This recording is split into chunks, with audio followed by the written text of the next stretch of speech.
Welcome into the Friday version of Razorback Live with the Sarge as we get ready to take on Florida. Hope everybody's doing good this Friday evening. It is a chilly Friday evening compared to what it's going to be the rest of the weekend, so it's going to be one of those games. Real quick off the start, let's just get this out the way. Very proud of the boys last night. For the season in a whole, they played a hell of a season. Just didn't go our way last night. In my opinion, we were just outclassed. Arizona's just really, really, really good. Few calls that I didn't agree with, but that happens every game with us, so we shouldn't be shocked or surprised by that. We were just outplayed. Tip your hat to Arizona. But I'm excited to see how we fill out this roster for next year and move forward. I would say we damn sure better get a big man this year because we see how that hurt us, especially the deeper you go into March. But that's that. We will deal with more basketball as the portal and stuff happens. But now we are fully focused on the boys on the diamond today.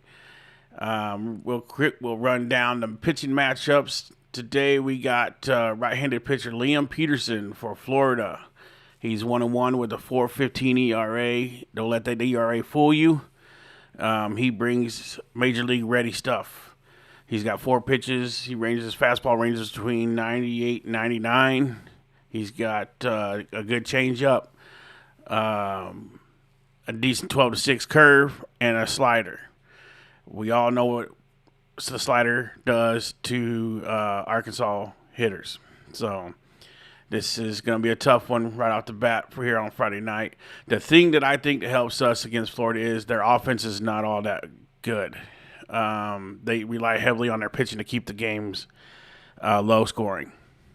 So I think if we can hit the ball, we can beat them. They were just swept by Alabama, so they're going to come in pissed and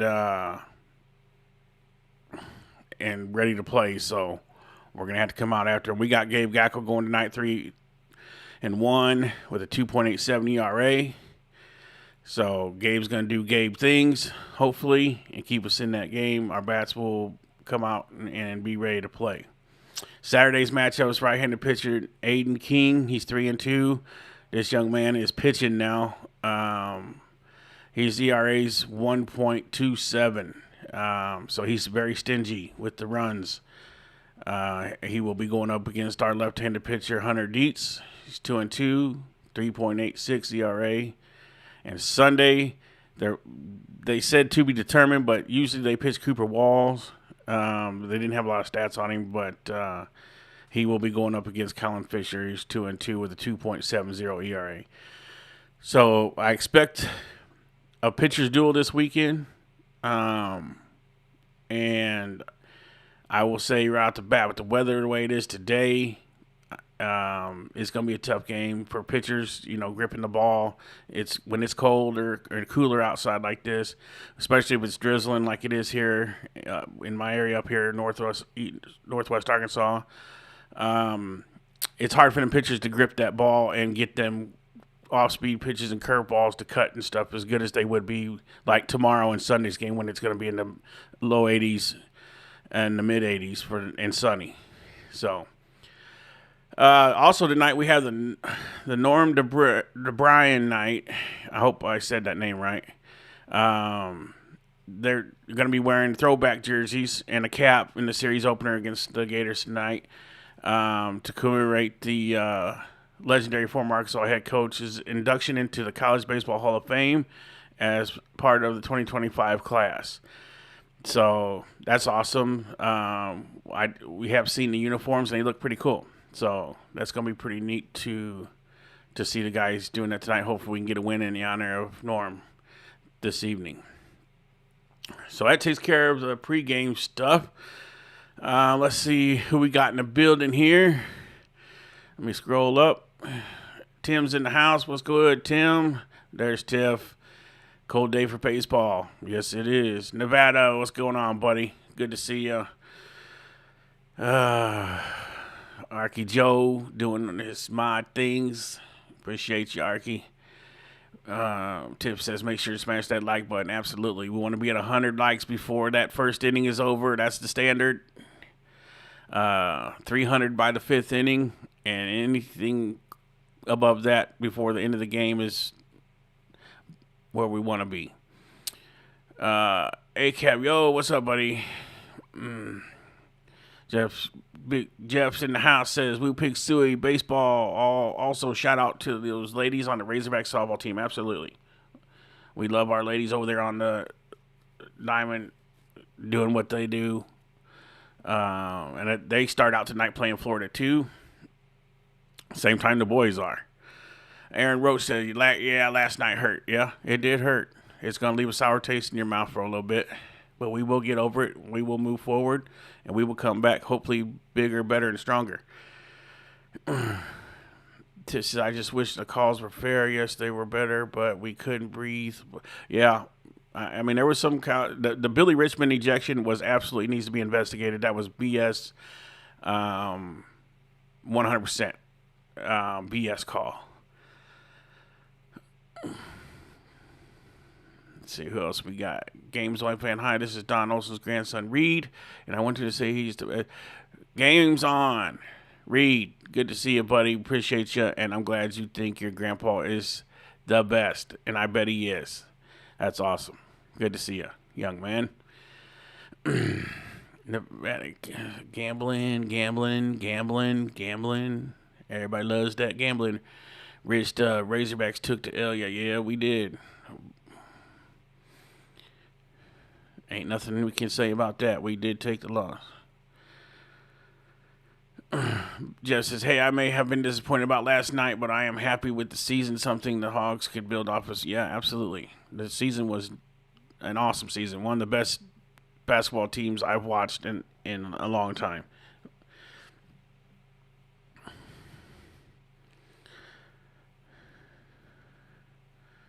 I got you, Reed. Appreciate you again. Kim Ray's in the building, my other mod.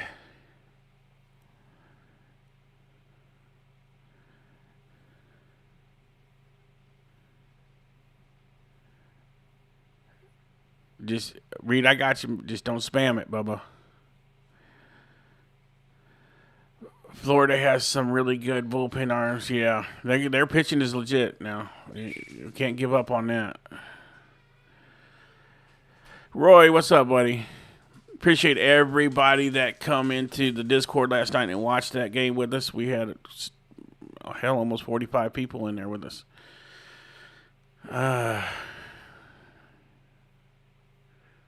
Tim. That's not nice. I need ball money. Bail money. Yeah, that wind blowing a little bit too, Tiff, makes it feel a little colder. Yeah, it's been nasty up here in northwest Arkansas today. Moobly, what's good, buddy? Good to see you. Mrs. Sargent's in the building. Amanda Mers, what's up? Guys, let's go Hogs, absolutely.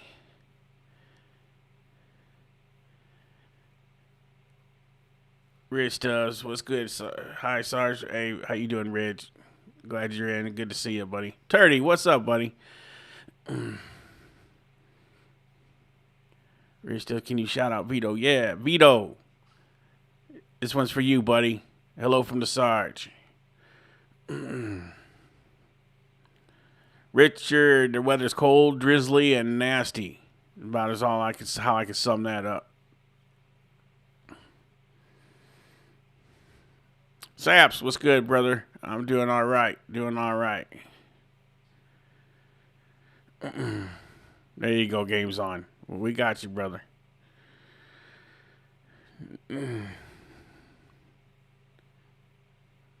I am not, Amanda. It's still in the oven, but he's trying his darndest.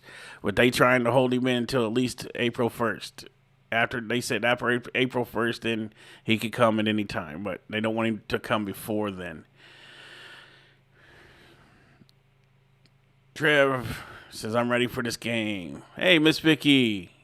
How you doing today? I hope you're staying warm on this cool, blustery Friday evening. I'm not sure, Mobley. I didn't see which way the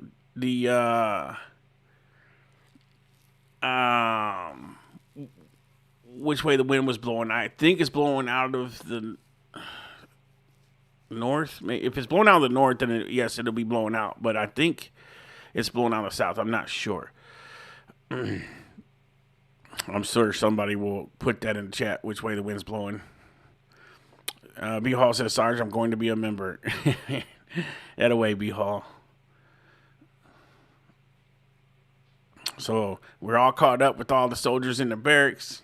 We already got 200 people plus watching. We're at 65 likes before we even start. So we should make that 100 likes before the first inning is over. No problem. Northeast. Yeah, so Mrs. Sarge said the wind's blowing out of the northeast, so it should be blowing out today. So they could get a couple balls out of here if they get them up in the air. Maybe we'll get to hit that oh my God button. Pigpen, tension on deck? Absolutely. At ease.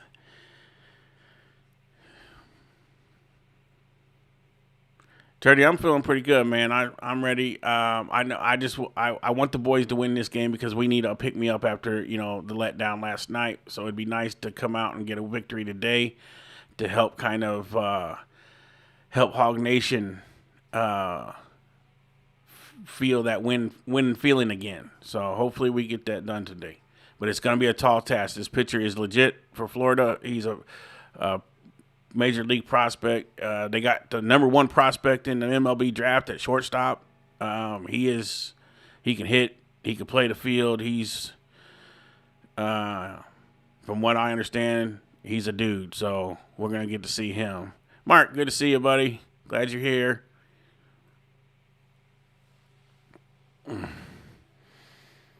All right, let's see what we got here. It should be ready to go.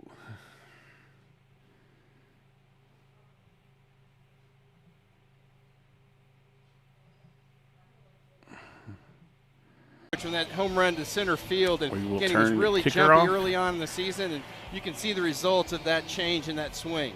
Didn't have a homer in February in those 10 games. Hit 176, a much better month of March, although he's batting ninth in Arkansas's lineup today.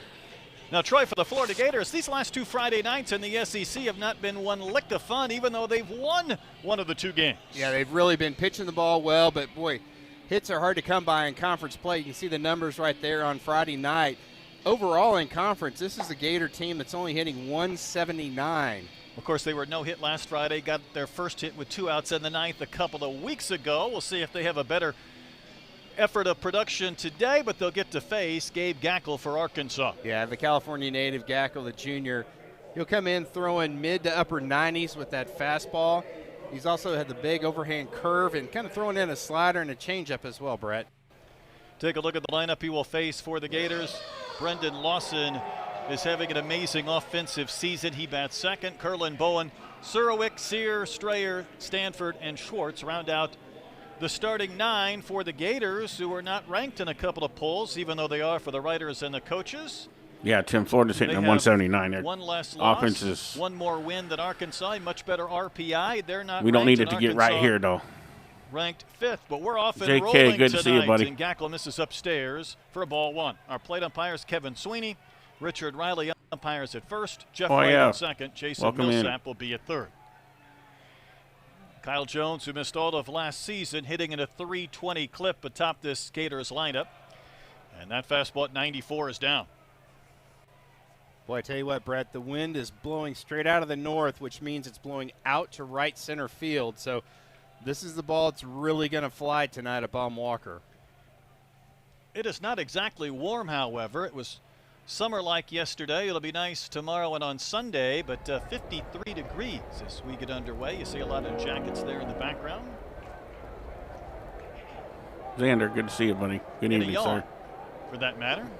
Better get going. Yeah, it's spring break week. There was a light basketball game last night. Everybody kind of sleepwalking a bit through this game.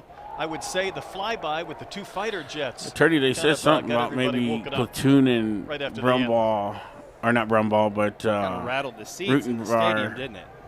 Against right-handers. We got all right-handed pitching this weekend. So we'll see.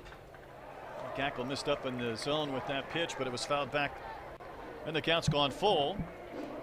Yeah, Brett, I think that was a gift for Gabe Gackle. Jones kind of a little over-aggressive with the 3-1 count. Now he's found himself in a full count. Jeff Monberdick is still out on that right now. Left that one high again. And walks Kyle Jones to begin the game. Now, usually when you see a power pitcher hanging that breaking ball, they're just trying to overthrow everything. I think he's got to kind of gear down just a little bit, does Gabe Gackle. Gabe pitched last weekend at South Carolina. It was the game Arkansas scored 22 runs. He gave up a couple of 2-run homers, 7 strikeouts over 5 innings. Pitched really well against Mississippi State, 5 2/3 innings a couple of weeks ago. And this is Brendan Lawson. Off and rolling is Jones. The throw is high, backed up by Souza, but a stolen base for Jones, his 12th in 13 tries, and the Gators in business. That is 12 for 12 in stolen bases in conference play for the Florida Gators. Well, they wasted little time. I was about to say with Brendan Lawson. Look at B. Hall coming a member. The board look really Finally. Good. His OPS is nearly 1,500. He'll reach base again, but not the way he wanted to. And appreciate this is that, B. Hall. Beginning for Gackle. I think this is a good mound visit by veteran catcher Ryder Helfrich, really trying to settle down Gackle. You can tell with that lack of command, just really trying to overthrow.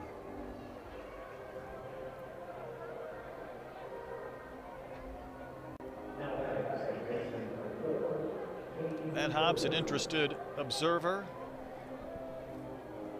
And here's Cade Curlin, the junior.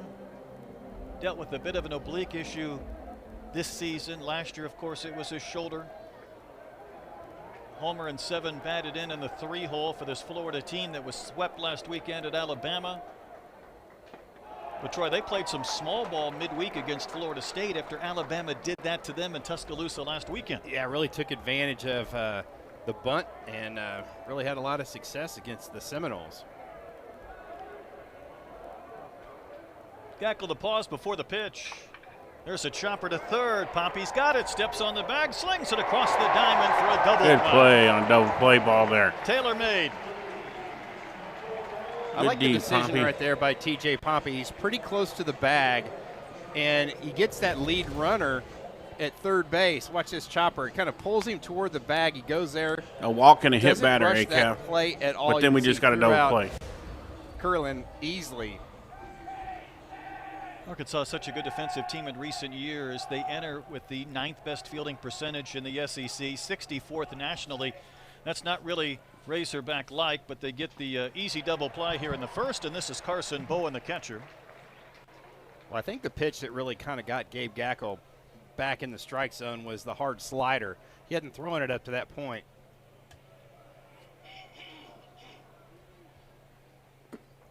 Bowen takes one just off the corner. It was Saturday in the second inning in Tuscaloosa and that Bowen homer.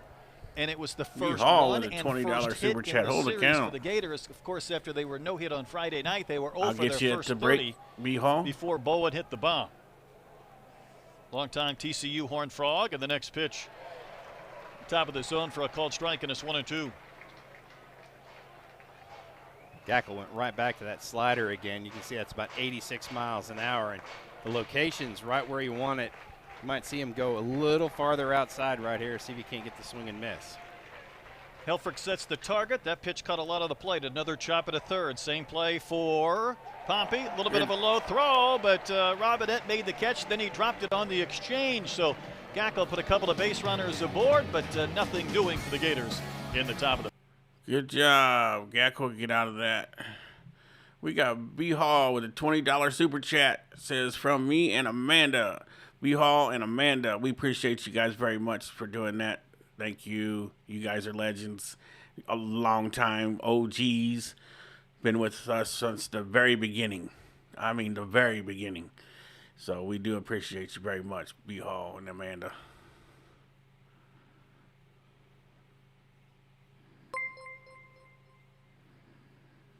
Oh, got another one real quick during the break here. ACAV. A super chat from ACAV.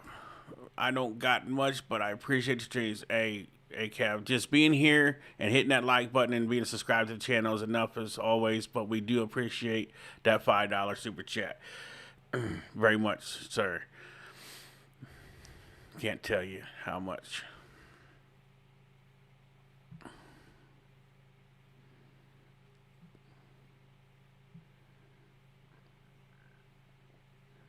You guys are all legends, and you hit that 100 over the 100 mark before the first inning. Even the top of the first was over. So great job. We are in on the mid track. to upper 90s. He'll throw a curve, slider, and changeup, and opponents are only You're welcome, hitting Michael. 196 Not a problem. against Liam Peterson. He's got some amazing stuff. 6'5" does not hurt either. Hit triple digits the other day. Did Peterson. Arkansas will have a lineup that will feature Ruiz, Kojal, and Helfrich, the top three. Stewart, Souza, New, Carter Rutenbar. No surprise, the DH after he got a double and a homer late in the game on Tuesday. Robinette at first, and TJ Poppy off that 2-homer game, batting ninth.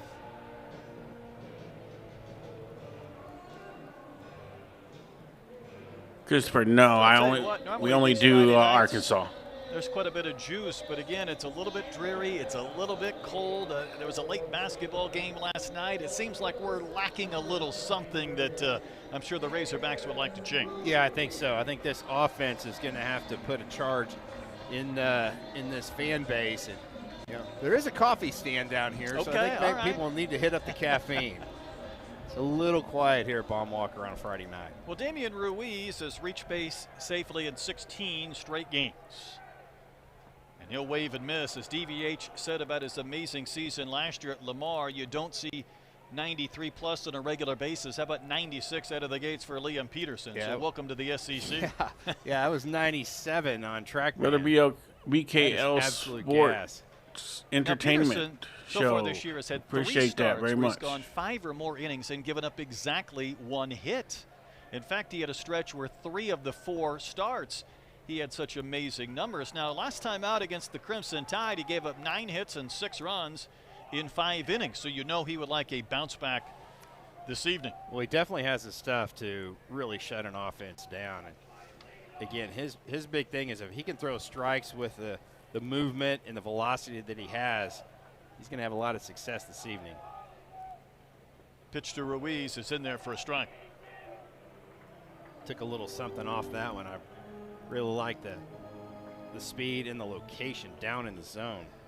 Again, 48 strikeouts and 30 in a third inning, so the strikeout's a big part of what he likes to produce, and he gets Ruiz to go after a 98 mph fastball for strike 3.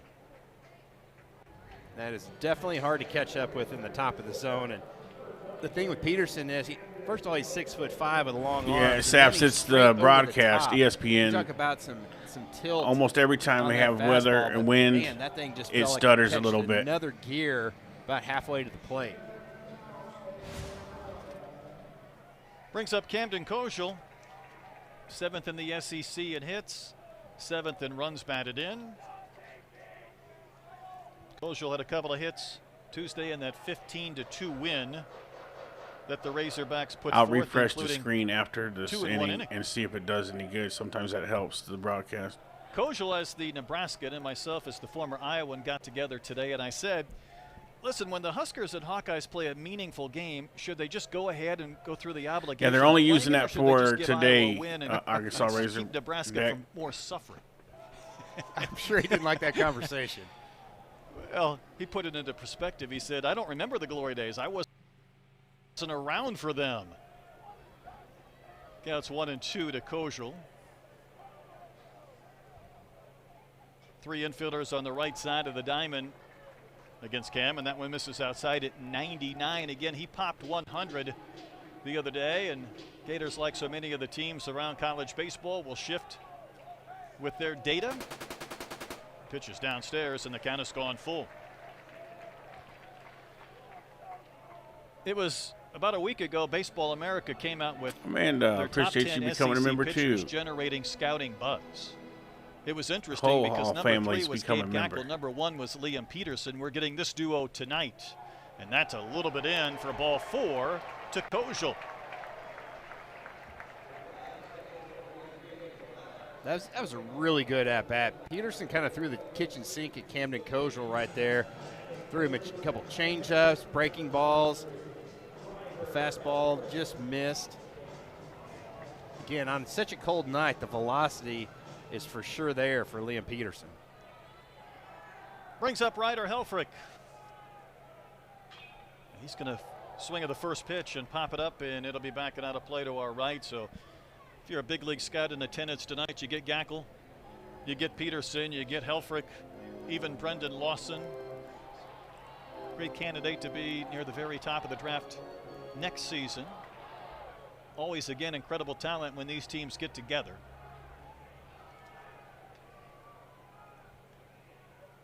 Helfrich takes one a little bit up and a little bit in.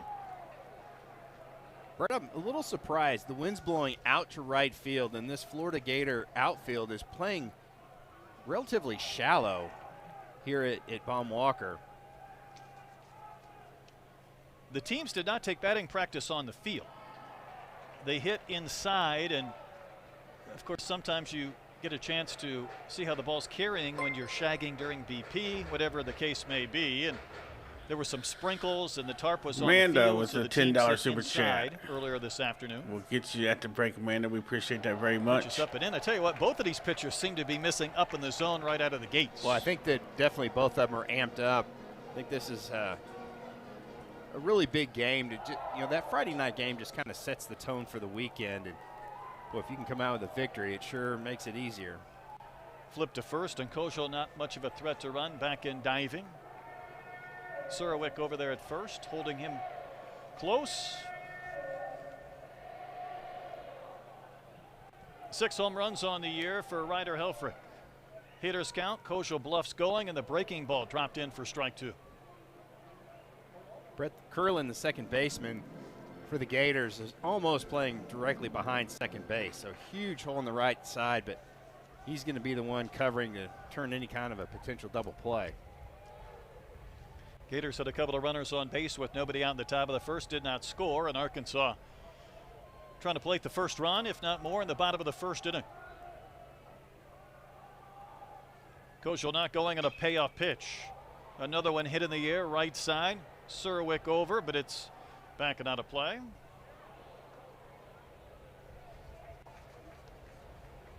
Somebody make a catch. I think somebody picked it up off the concrete. Trying to make it look good. If you're thinking about how quick Liam Peterson is to the plate, he's 1.3 to 1.45, so there's an opportunity for Arkansas to run. Bowen, a veteran catcher, starter of 4 years, and that pitch is down at 97, ball 4. So Arkansas has waited him out, Troy, for a couple of free passes to kickstart stumping in the bottom of the first. Well, you've got a couple of veteran hitters in Camden Kojal and Ryder Helfrich, and both of them are not afraid to take that free pass. Amanda Hall with the $10 super chat. We are making it happen today. Woo Pick Suey. Bring the whole entire Gator infield to have this conversation. We're going to make it happen. Appreciate that really super good chat. Matchup right here, kind of power versus power with you are another velocity and stuff OG. of Liam Peterson and Zach Stewart, one of the top home run hitters and career home runs and active players in D1 baseball. Yeah, he's chasing some numbers we're going to track this weekend. Wave and miss at a high pitch. He got career hit number 200 Sunday in South Carolina. Sitting at 49 home runs. Right now he'd take a base hit to put the Razorbacks in front.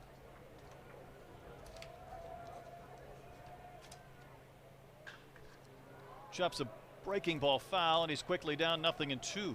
And I guess you could say the same thing about Zach. And again, I know Arkansas happy to have him in this lineup. It's just a little bit different playing at Missouri State than it is in the SEC when it comes to the depth of quality arms that you get to see on a regular basis. Hey, I definitely think so. BKL, man, appreciate you for subscribing to the channel. Well.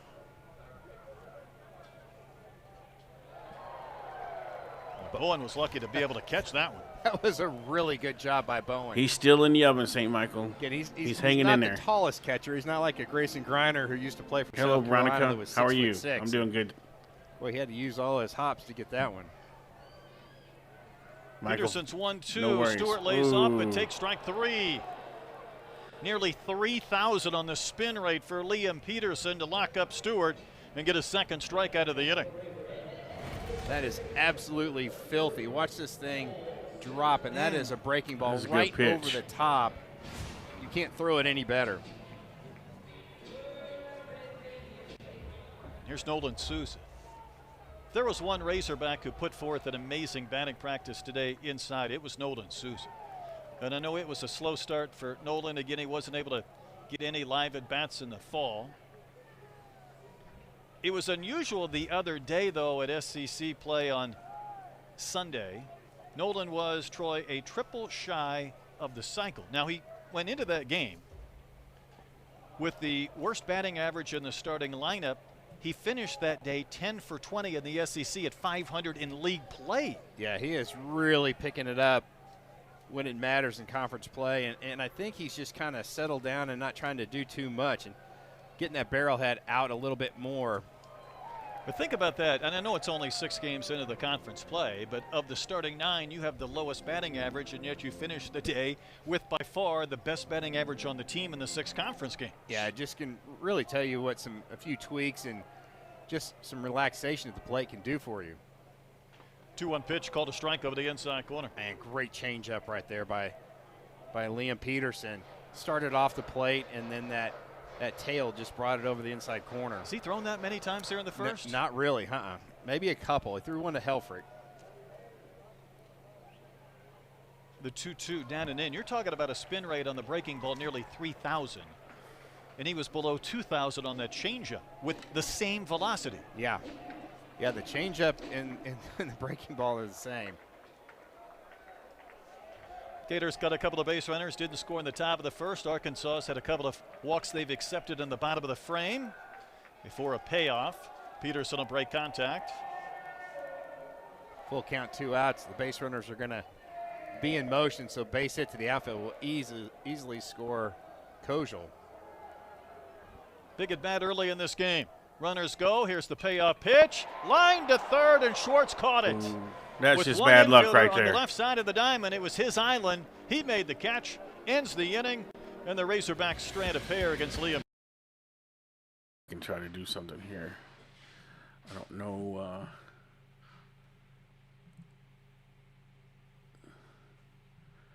Got a bad.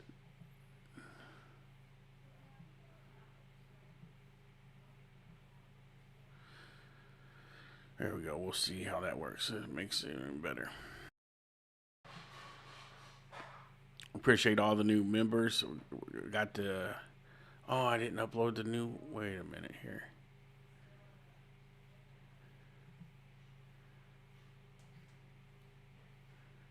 I apologize. I thought I uploaded the new member screen to this one. No, I did not. So we're gonna go. Nope.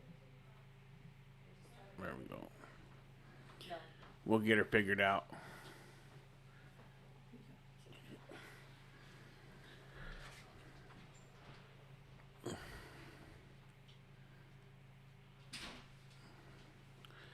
Well, you just become a member, Behall. I can't put you and Amanda on there during the show.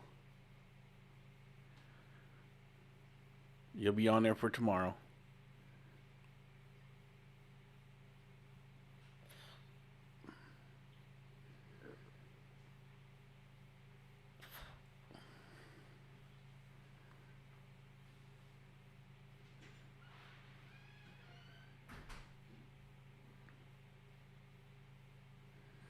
Deja, that's the best place to have me, up on the TV. I'm on the big screen.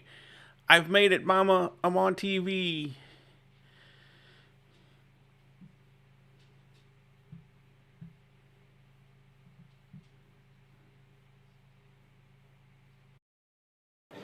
in NCAA baseball, and then he finished at number 1 when Paul Maneri and South Carolina parted ways.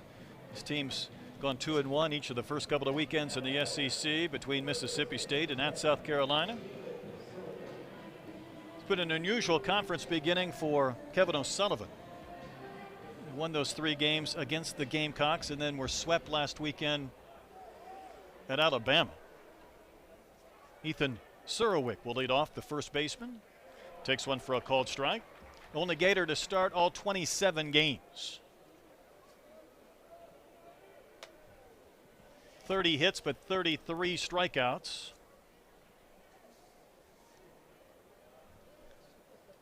And Gackle back to work. Gets the wave and a miss. That's the slider right there by Gackle. And you can definitely see that Surowick has the frame to generate a lot of power. Yeah, coming off a huge summer ball campaign in the Northwoods League after only getting 21 plate appearances last year at Ole Miss. Then he goes and plays for Duluth, so you can't get any farther north than Duluth. Hit 17 homers in the regular season, 3 more in the postseason, won the league's MVP. And Troy, what a kickstart it was for him then into the fall in this season. Yeah, you see a lot of teams will send their players to that Northwoods League, especially if they want them to get a lot of playing time. That is the league that has the most games in the shortest amount of time. Yeah, they play like 70 games or something. He drove like in almost 70 runs. So that's crazy. You have to play a lot of games. When you hit 20 home runs, that'll help too. Here's a payoff pitch from Gackle. Fouled back by Surowick. Arkansas Razorback, we appreciate that, man, very much. We're glad to have you.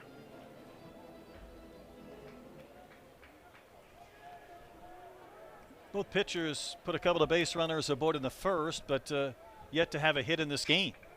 Maybe I spoke too soon. Rocketed out towards right. Stewart back nearing the fence, and he'll make the catch. He wasn't quite sure where that wall was. Little jump on the track to pull it down.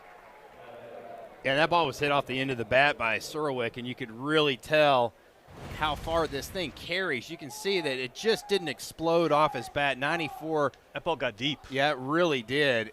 And that is just it wasn't the prettiest play out there. Don't you know that Mike and News giving him a hard time? That was funny. Blake Sear, next man in. Hit a home run Sunday in Tuscaloosa at 111 off his bat. And that was in a bizarre game. It felt like the Gators really needed to win it. You hate to say must win early. No one wants to get swept. And Gators jumped out to a lead before all of a sudden the walks, the free base runners. They had a player ejected, and Sear did his part with his 4th home run. Takes a strike from Gackle. Quickly 0-2. That's that overhand curveball that Gackle was. Sometimes he was leaving it up early on in the season, I think just trying to overthrow that curve. Likes to land it for a called strike every once in a while. Came back with the slider and had it fouled away. Just one more pitch in that arsenal for Gackle so you don't get too fastball slider heavy. Well, I think it's easier for a batter when the velocity is within a maybe a 6-7 mile an hour difference, and when you start getting 10-15 miles an hour, that makes it really tough. You're throwing 95 and then dropping an 80 mile an hour curve. 2-strike pitch from Gackle. Chopper fouled outside of third. If you saw that loop on a curve when you might be sitting slider, would that be just a pitch you would take unless it would be hanging in the middle of the zone? Yeah, I think so. It's the curve that it out of the hand it looks like it's going to be high, and you almost instantly give up on it, and then the spin and a little bit of gravity kicks in and drops it right in the zone. That's the hard thing about when you see it so high out of the hand, you immediately give up on it. I think considering Gackle's stature, it's a unique pitch. Here's the 2-strike offering, a little bit outside on the changeup. I mentioned 2 starts ago that Gackle has 18 inches of induced vertical break, and it combines with a higher spin efficiency. It has a kind of a flat vertical approach angle. Now, it's all negative, and it's like anything else. Either you want a short or a tall approach angle, but he's low enough to the ground to be effective at the top of the zone with that carry of his. So it provides a different look for the hitter. Well, yeah, you look at the different pitchers. Gackle's 6 foot, and you've got Peterson at 6'5", and a completely different release point. That's hard hit and a base hit into left. So Blake Sear got a pitch left up and collects the first hit of our game.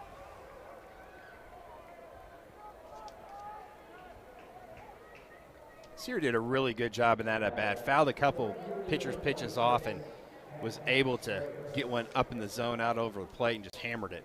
There's Kevin O'Sullivan, 19th season as the Gators head coach. So, Troy, you're talking about 9 College World Series appearances in his first 18 years. I like that ratio. That's pretty solid, I tell you what. Cash Strayer, next man in. Does this stance look a little bit like Caglione, baby? With the bat up kind of high? He is a Plant High School product. Okay. You see his season numbers got off to a really hot start in February. March has not been as kind. It takes a strike and bit of a delayed steal, and both of Helfrich's throws, Troy, have sailed on him.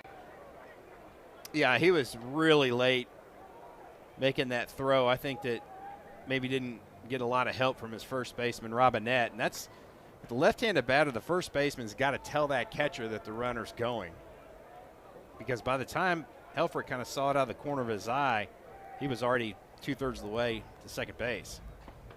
Good pitch dropped in for a strike to Strayer. So Caglione, Plant High School, same as Cash Strayer. You could mix in a few of the other greats from Tampa. Tell you what, he fills up a batter's box, doesn't he? He really does. Really wide stance. Seems like Gackle's really been going to that changeup against left-handers. He's really mixed it all in here in the second inning. He's not saving anything for second time through. He's thrown the curve, the slider, the change. And the 2-2 is outside ball 3. And I remember in recent years talking to Matt Hobbs. I don't know if he subscribes to that philosophy. If you need to throw it, throw it. Don't get too crafty, so to speak. That's Ryder Helfrich calling those pitches, but Gackle's got to agree with it as well. Here's a payoff. That's high. So the single from Sear, the walk to Strayer, and the Gators in business with a couple of base runners in the second. And here comes Matt Hobbs for a conversation. Brett, it really seemed like everything that Gackle was missing was up and away to the left-handers, and Gackle has that tendency to really fall off the mound toward the first base dugout, and I think sometimes when you do that, you don't kind of drive that front shoulder toward home plate, that arm will drag and everything will end up and away to lefties.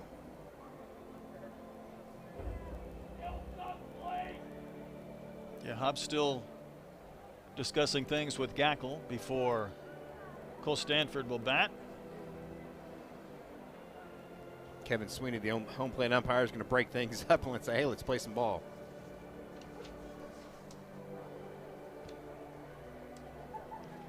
It has been an Arkansas team that has been more pitching dominant, Troy, maybe than in previous years, maybe not quite the offensive numbers, and defensively their numbers aren't near as good as recent years. So pitching at times has carried them, and I think on a Friday night in the SEC, you want that to carry true to give you a chance to win that series opener. Well, especially when you're going up against a guy like Liam Peterson, who can definitely shut an offense down in a hurry. I think this is a really key inning for Arkansas and for the Gators. Stanford with a couple of home runs on the year and 7 batted in. Takes one a little bit in. Tell you what, if these fans weren't engaged before, they're a little grumbly now in the stands at Bob Walker. Especially the ones behind home plate. I think they've got a great angle. This inning started with a fly out to right before the single from Sear and the walk to Strayer. Ball then a strike to count to the DH Stanford.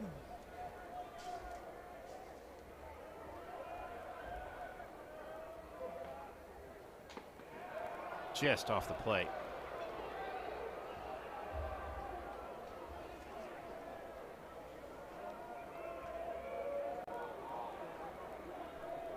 Stanford 3 years at Lenore-Rhine after transferring from Gordon State College. 20 home runs a season ago, a Division II All-American. So he's jumped onto the big stage in the SEC, but he's also jumped ahead of the count 3-1. Yeah, again, that fastball is just missing up and into right-handers, up and away to lefties. Gacko got a ground ball for a double play in the first. He'd love to get another one here in the second. The 3-1 pitch misses in.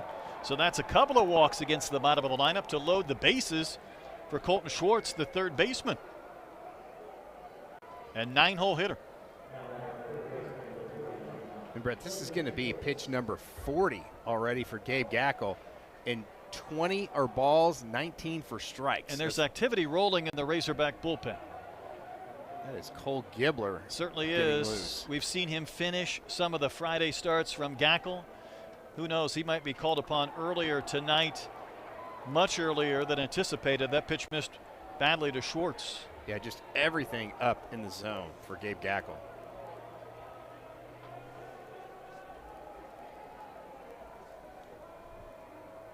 Next pitch on the way isn't really close, and right now Gackel's not giving Schwartz a chance to see how jumpy he might be when you aren't even around the zone for those takes. Yeah, I think so. And boy, if you're Colton Schwartz, you've got to have one that's just right where you want it. Boy, that helped out Gackel in the Razorback cause with a wave and a miss.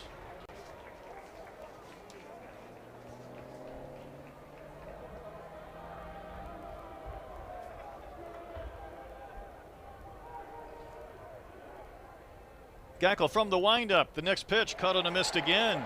Boy, it feels like those last couple of swings and misses have been at borderline, if not pitches out of the zone. Yeah, those are pitches that, boy, you don't know if they're going to go the hitter's way or the pitcher's way. You're exactly right, Brett. Now Schwartz has got to protect.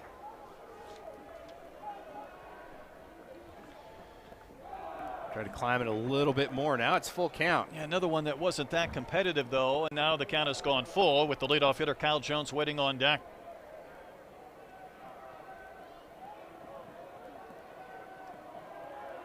Huge pitch in this game already in the top of the second inning. The payoff is fouled back and out of play. We'll do it again.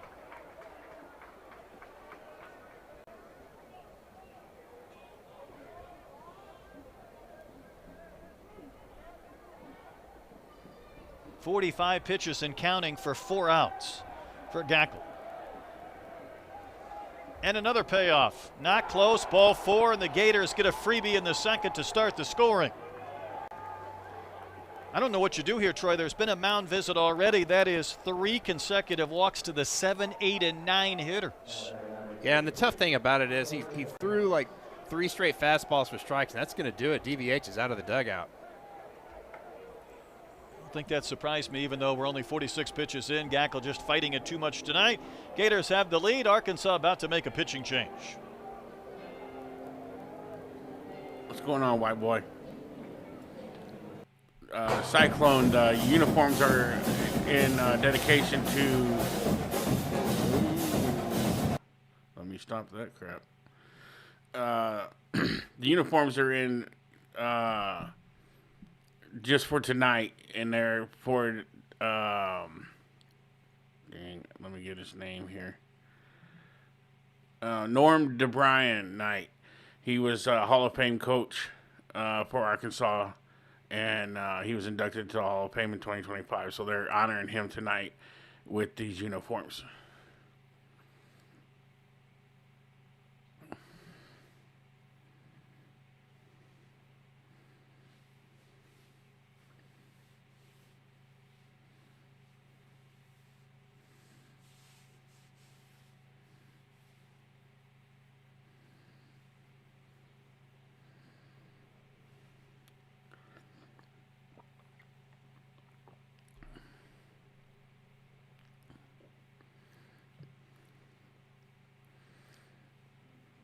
Well, I'm glad you're here, white boy, as always. Excuse me.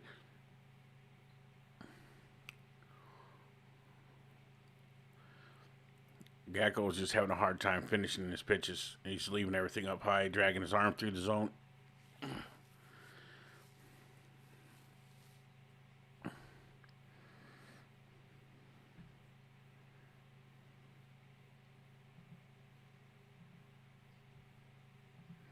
On probably much more early in this contest than he could have ever anticipated. Yeah, I think so. And mentally, it's just hard for a reliever that's normally used to coming in the 5th, 6th, or 7th to come in and really get things going in the second inning. I wouldn't be especially mad with that. bases loaded. Gibbler's going to sit That's not in the low to mid 90s. Gibbler's pretty good. Really big sweeping curveball slider, and that is his out pitch, Brett.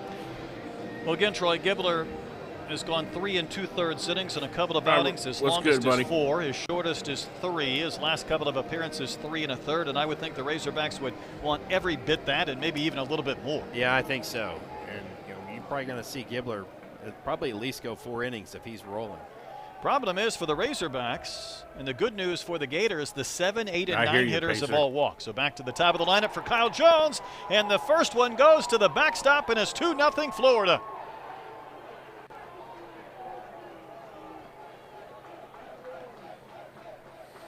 Through the wickets and to the backstop. Not sure if that was a changeup, but that one just got right between the legs of Ryder Helfrich, and you rarely see that happen. Well, not only does it provide the second run, it takes away the possibility of a double play. Yeah, that is huge. Base hit here from Jones, though, could make this 4-0 out of the gates for the Gators. Good pitch in there for a strike to Jones, who walked back in the first. Arkansas has the corners of the infield playing tight, so Pompey and Robinette are going to try There's to cut that Ashton runner right on cue. down at the plate. Gibbler's next one is stroked out towards center. Mike Anu will glide over. He'll make the catch, but Stanford will tag and score. Advancing to third will be Schwartz, and the Gators have plated 3 in the second inning. Troy, they've scored 3 runs on 1 single. Yeah, those walks have just been backbreakers for the Hogs. And good job by Kyle Jones doing what he's supposed to do, get that sacrifice fly. And this Gator team has kind of made that an art, haven't they? Well, you aren't kidding. They've been the sacrifice fly team in the country. That's their DNA. MO, yeah. Just drop and drive and just lift it to the outfield.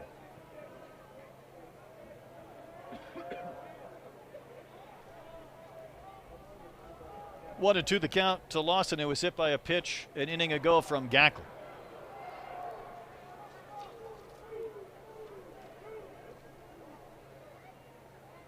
"20 sacrifice flies? Does that feel like a season's worth? That's a lot of sacrifice 27 flies. games? I had some hitting coaches in the minors. They love sacrifice flies because they would count at bats every night. Well, that's not an at bat, but it scores your run. And you know, you didn't want to bunt too much, but sacrifice flies were great for the cause.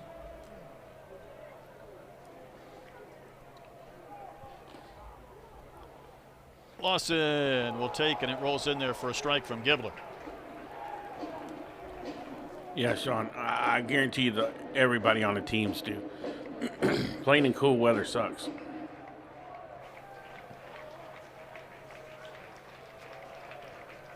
Boy, those hands are held awfully high from Lawson. Straight up in that stance. Serves one down the line and left, and that's out of play. And I was talking about Lawson earlier, Troy. I think scouts love it when they can look at a hitter who's really patient. They love it when they can see some hitters that have some thump. They really love it when you can combine both, when you're talking about an OPS nearly 1,500. Yeah, that's just literally absurd of an OPS that high. Hard guy to finish off. And that pitch is down and out.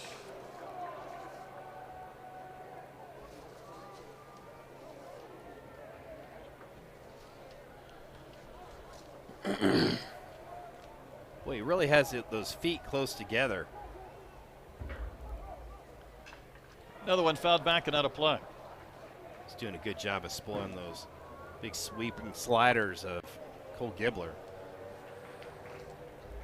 You got to remember, too, just the Another other night we scored characteristic of a good 10 hitter. runs Just in 1 inning. Flick them away and see another. We're never out of the ball game. Pretty good battle here. Another payoff pitch. Another one fouled away.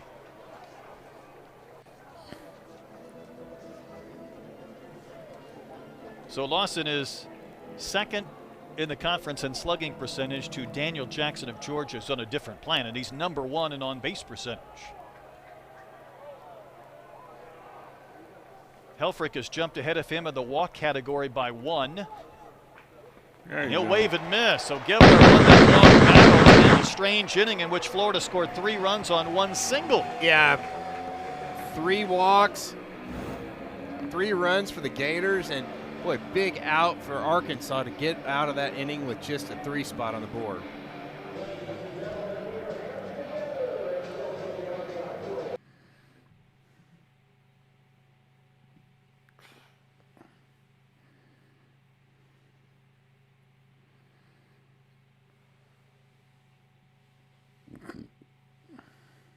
Excuse me.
New will coast into second base with a double. Well, Micah's father, Stephen, has been traveling for more than 30 hours to get here from Australia. It takes about a day. He had some Good start to the delays. inning. He's got, I believe, 3 uncles from Pennsylvania that are out in the hog pen. Now, he can get them better seats than that, but there's some Australian flags flying out in the hog pen. It's going right now, so somewhere Stephen is out there. 3 uncles. And he's got someone named Teed who's been his longtime, I don't know if you call him hitting coach or whatnot, but when Micah was 5 years old, he was working with Teed, and they said, no, he's too young. We're not working with him. He jumped in the cage, took some swings, and they said, he can stay. Yeah, he's not bad. I just have a feeling that the new family is just more comfortable out in the hog pen. I bet they're having a grand old time. Carter Rutenbar hit his first Razorback home run the other day. Kahia Eloy had a couple of strikeouts, and DVH pinch hit Rutenbar in what would be a 10-run 5th inning. 10 runs before an out was recorded. And Rutenbar thought he had a homer. He hit it off the top of the fence in right, said he needed to do some more push-ups. Well, the next time up, hit a 3-run homer well over the fence in right. And he gets the changeup. He's saying, I don't see those at Midlothian High School a year ago in the Dallas area, but the count 1-2. It's an 85-mile-an-hour changeup.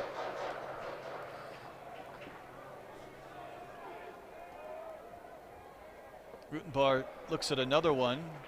That's a really good take after swinging at the one previous. That bottom is just falling out of that pitch, and it starts about thigh high and ends up at your toes.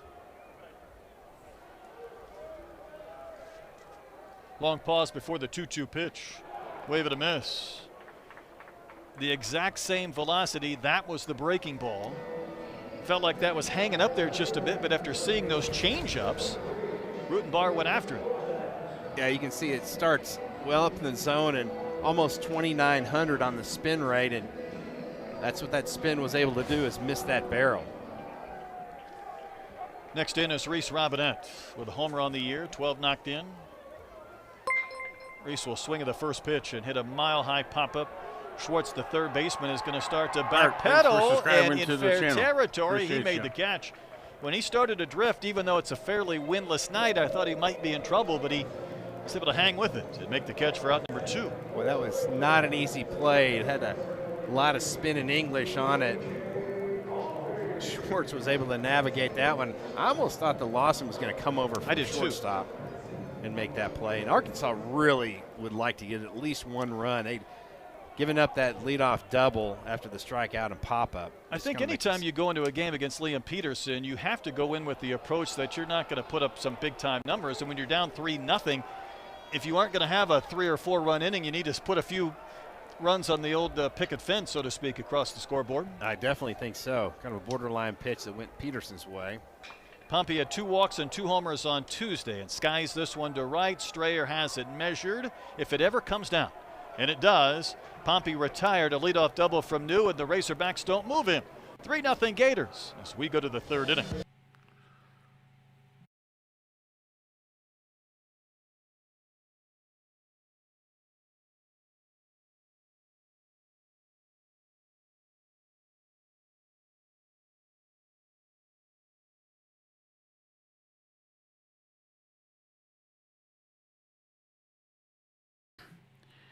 Can't have that. And I'm telling you, I think it's time for Reese Robinette to sit down and take a break, because he's just having a hard time making contact, solid contact with the ball. Everything he's hit has been weak.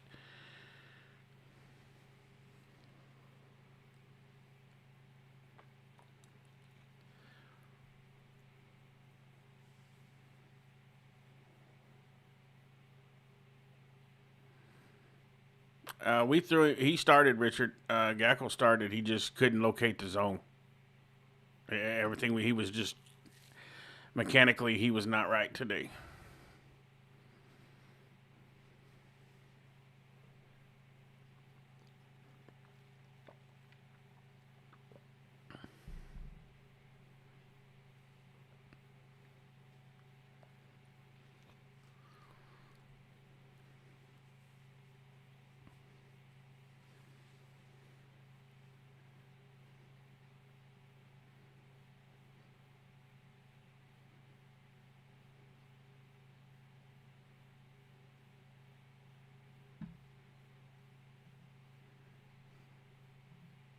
Games, 13 starts, had season-ending shoulder surgery and got the medical hardship waiver.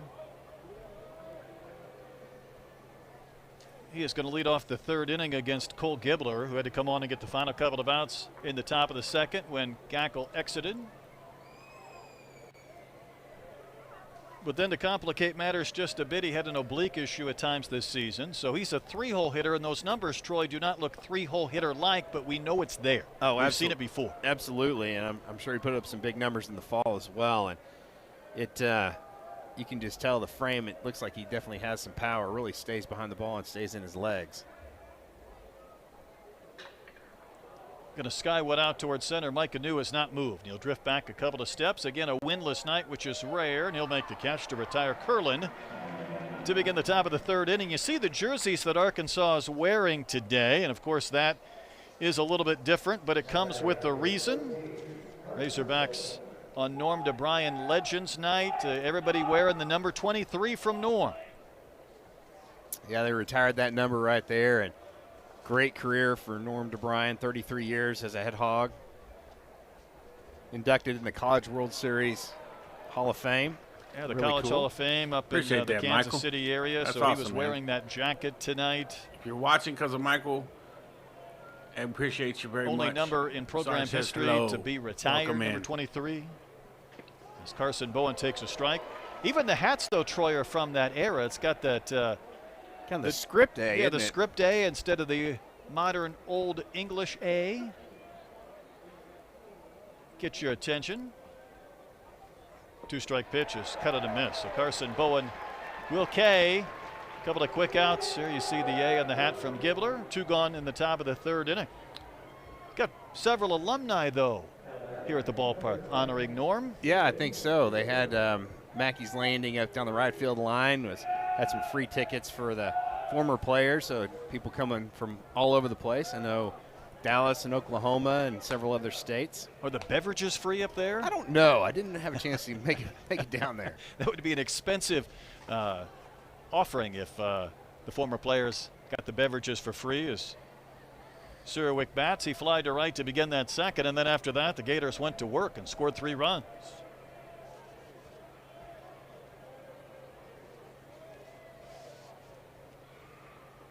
Yeah, if you're just tuning in, Brett, you look at the scoreboard and you see the 1 hit and 3 runs for the Gators, and you're thinking, okay, well, somebody hit a home run. That definitely was not the case. They were kind of gifted. Most of those runs, the sac fly was about the only one they really scratched out. But keep in mind, this is a Gators team that was no hit last Friday night. Pitch in there for a strike. They got their first hit of the game against South Carolina 2 Fridays ago with 2 outs in the 9th inning. They could have easily been no hit in back-to-back Friday nights. So they'll take 2 runs or 3 runs, however they can get them. Kind of get something rolling. You just feel like this is an offense that's going to explode here before too long, and too much talent up and down the lineup. That away, Michael. I think that's part of the conversation with the Gators, and it has been going back to the fall. And that one fouled away down the line and right. Kevin O'Sullivan was away from the team a little bit in the fall, and then, of course, they lost their interim head coach to Tennessee. No, he's been a member, Jeff. And I think everybody said this, talent-wise, is a top 10 roster for the Gators. That one is skied to right field. Stewart is back, turns around, looks up, and it's gone. Into a blanket on the ledge. Surowick goes to the opposite field with home run number 4, and it's 4-0 Florida.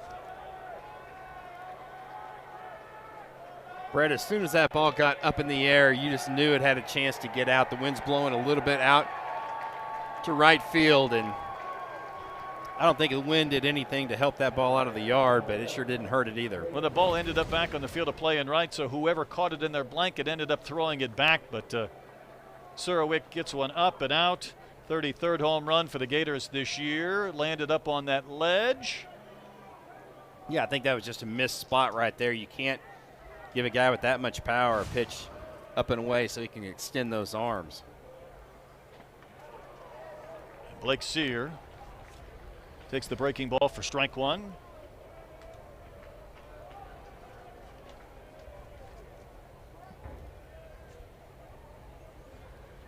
Sear got the single. Going to kickstart that second inning. Right, Ashton? Gibbler's working those changeups now, isn't he? He really is, yeah. He'll throw that changeup to right-handers. Served into left. Same spot that Sear collected a base hit an inning ago. So he follows up the home run with his second hit of the game. Here come the Gators. It's really not a bad pitch. That's just a great job by Blake Sear to go down and stay down in his legs and really just hook that one right into the 6-hole between third and short.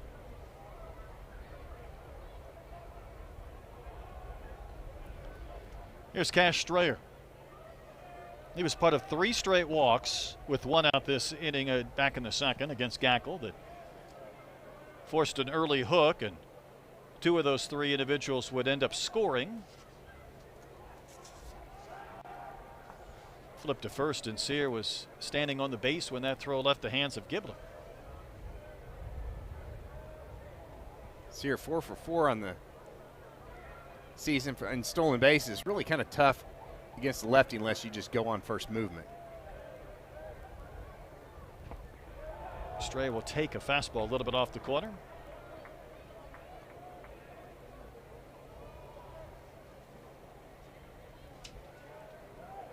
And coming in this weekend, the Gators were 32 of 37 in stolen bases, so they're not afraid to go.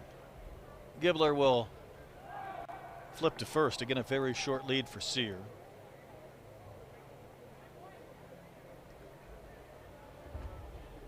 See how long Cole Gibbler might be called upon to go tonight, but Florida has added a run in this third inning. There's no one warming up in the Arkansas bullpen, so it is all Cole Gibbler.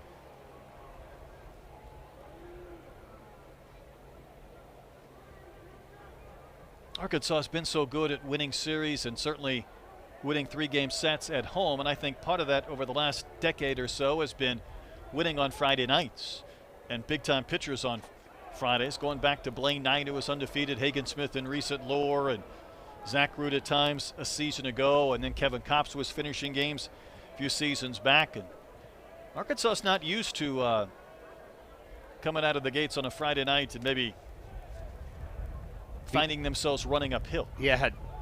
Well, that's off the glove of Helfrich. That's going to be a free base. I think that's got to be a pass ball. Well, it had some sweep to it and carried off the glove of Ryder. And the count 3-0 to Strayer.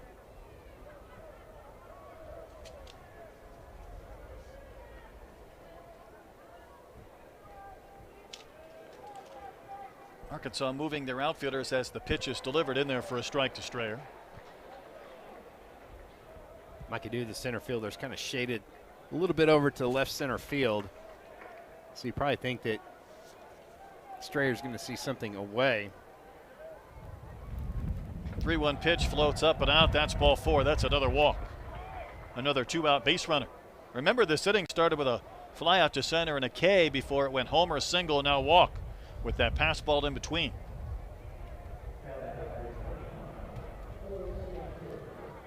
Cole Stanford next in. Just feel like the Hogs are really just laboring in this game.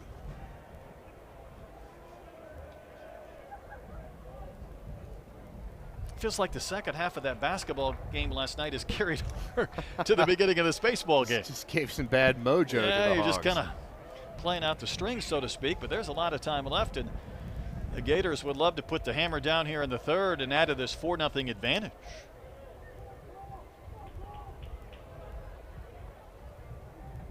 Gibbler needs a strike, and he gets one at the knees over the inside corner. Another changeup.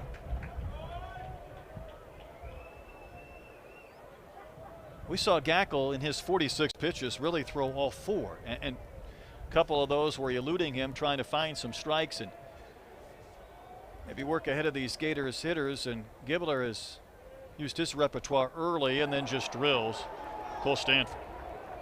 Boy, the bottom part of the order for the Gators are just getting free base runner after free base runner, and you can see the frustration on Cole Gibbler's face. That's going to bring out Matt Hobbs to have a conversation with his left-hander. No, I think you put it well, Troy. Again, Sears been on both times, Strayer 2 times, Stanford 2 times. And 4 of those 6 have been either walks or hit by pitches. So you love it when your bottom of your lineup contributes, and the Gators have to be thrilled, but they don't have to do much. No, just don't swing.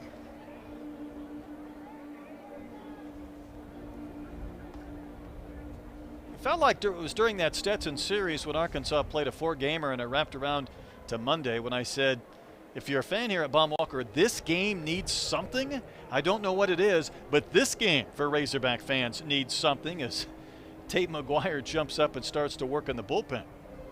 Yeah, I think so. And you just see that you talked about Gackle throwing all 4 pitches, and I think Ryder Helfrich was just trying to find something that he can get over the plate. I think that's kind of what you feel right now with Cole Gibbler as well. A couple of things. You understand this is a good hitting team. You don't want to get too predictable.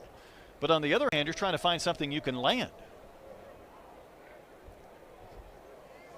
Colton Schwartz walked to force in a run back in the second.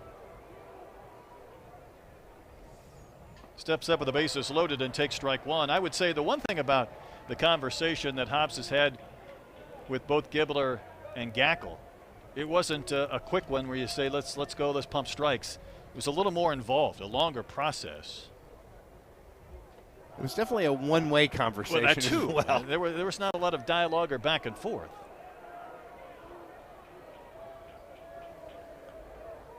Schwartz, a freshman from Jupiter. 44 at-bats on the season. His RBI was his 8th with the bases loaded walk. It fouls one right back to the screen. That was coming in our direction were it not for the net. I think that would have been in the booth. I think it would have been in your teeth. I think so. Play it through the window.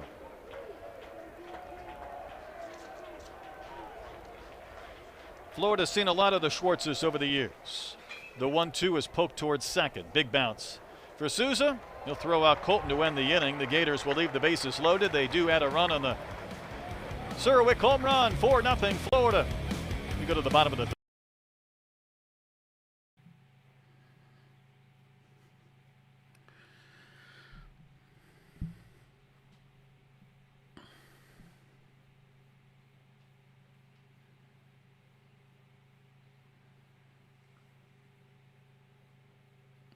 Yeah, A-Cap. Liam Peterson is, I mean, this is not your average pitcher we're going up against.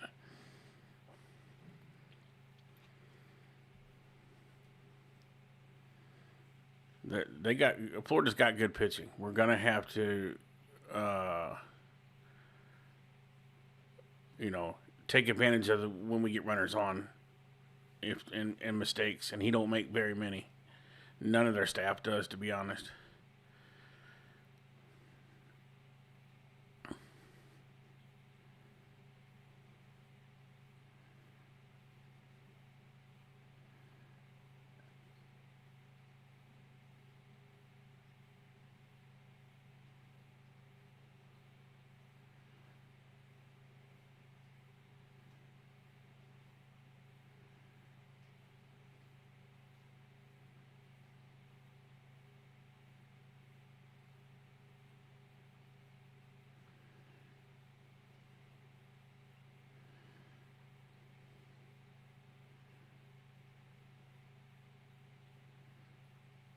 I mean, that could be saying something, Ashton. I mean, we are in the top 10, and we don't have a Liam Peterson, but we still are in the top 10.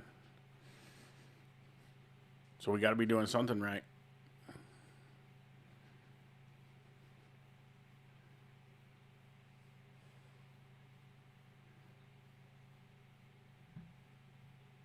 Wish they'd stop doing that. Skeen's not going a full inning in his debut? No. I did need it. As Damian Ruiz leads off the bottom of the third against Liam Peterson. Then again, a couple of misplays in center by O'Neal Cruz. Helped make that a very short day. Meanwhile, Ruiz struck out back in the first. See his numbers on the season. Homered off the light pole against Northern Colorado about a week ago was his first homer in more than a year, and then he homered 3 times in 4 games, so he's beginning to enjoy taking the tour. I don't know if he was thrilled with that strike call, though, and the count 2-1. I think the question was that at the top of the strike zone? Yeah, it was at the top of the strike zone, for God's sake. Peterson misses in. I guess if you're a veteran hitter, you might say, listen, this guy doesn't need a lot of help Yeah. with his stuff, his ability. Don't you see he's throwing 99? We have to be really patient right here if you're Damian Ruiz. Swinging 3-1, and he's going to pop one up. Schwartz will come down the line. He's going to call off his teammates and then will drift to his left and make the catch again. He's done that twice today. And once he made that call, Troy, it was his play and only his, and he knew he had to find a way to glove it. Well, it got up above the stadium, and that wind just really took it. I think that's ball 4 right there for Ruiz. That's when you're down 4 runs and you've got a guy like Liam Peterson. That's the product of the umpire calling that high strike. That fastball up in the zone. He couldn't chance it. Boy, it's got so much carry, you just can't get on top of it. Koschel walked back in the first. He was left stranded at second base. Arkansas had a couple of runners in a scoring position tonight, but no one's reached third yet against Peterson. 3 infielders on the right side of the diamond against Koschel, who's dropped down a few bunts for hits this season when maybe that shift has been employed as he takes a strike. Back-to-back changeups. It's a lot of respect from Liam Peterson to Camden Koschel. What sure is. Koschel takes another strike.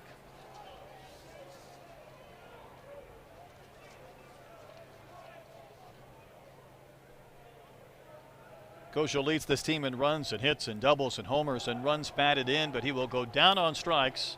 Peterson wins the battle, blowing on his hands to stay warm on a cold night. That is strikeout number 4. That was just a great job by Liam Peterson. He's pitching tonight. Yeah, he really is. Two change-ups, a breaking ball, and then just went high with the gas at 97. Troy, feels like he can live a little bit above the top of the zone if he wants.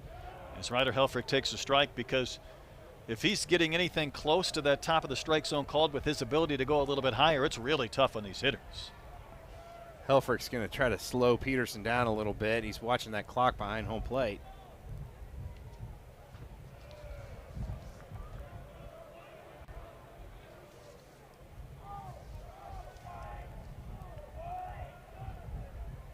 Some think Peterson could be maybe the top college arm in the draft, if not in a very small list for consideration. Rolls in strike 2. Again, nearly 2,800 plus on the spin rate. Yeah, that breaking ball starts out over the top of Helfrich's head and then drops down in the zone for a strike. And you go back and you pair what I was saying with being able to throw that fastball at the top of the zone and then a curveball that starts high and has that drop. Yeah, it's really tough because you're going to give up on that curveball they do, Richard. This really guy's early. like third pick in the draft.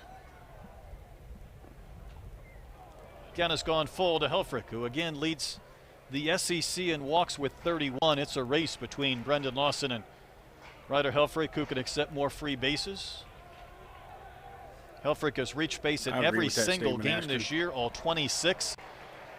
And he'll reach base again with a 2-out walk. And that shows tremendous plate discipline, because if you're a guy like Ryder Helfrich, you know that you need to really help this team offensively. Needs to try contribute to add on some this team. thump to that lineup, Not just and 2, 3, to and be that 4. patient, not try to do too much, and just let that each at bat come to you is pretty impressive. Yeah, I think that was a veteran plate appearance. And here's Zach Stewart. Struck out looking back in the first. Takes strike 1. Stewart from Lebanon, Missouri. Come on, beef stew. When he was at Missouri State, he would help his It's cold grandfather out today. farm. We need some of that warm beef The stew. farm's about 3 hours away from Fayetteville, so Zach has not been helping as much this year for grandfather. Gramps likes to say, and look, Zach is built like a mountain of a man. He said those are show muscles because grandfather has the work muscles. That's right. Although he did text Zach when Arkansas was on the way to South Carolina last weekend. He was working on the dozer, and I said, he said, it'd be nice to have you here to help out a little bit. Work on that dozer. Right now he's trying to bulldoze something to the outfield that might give Arkansas a chance to get on the board.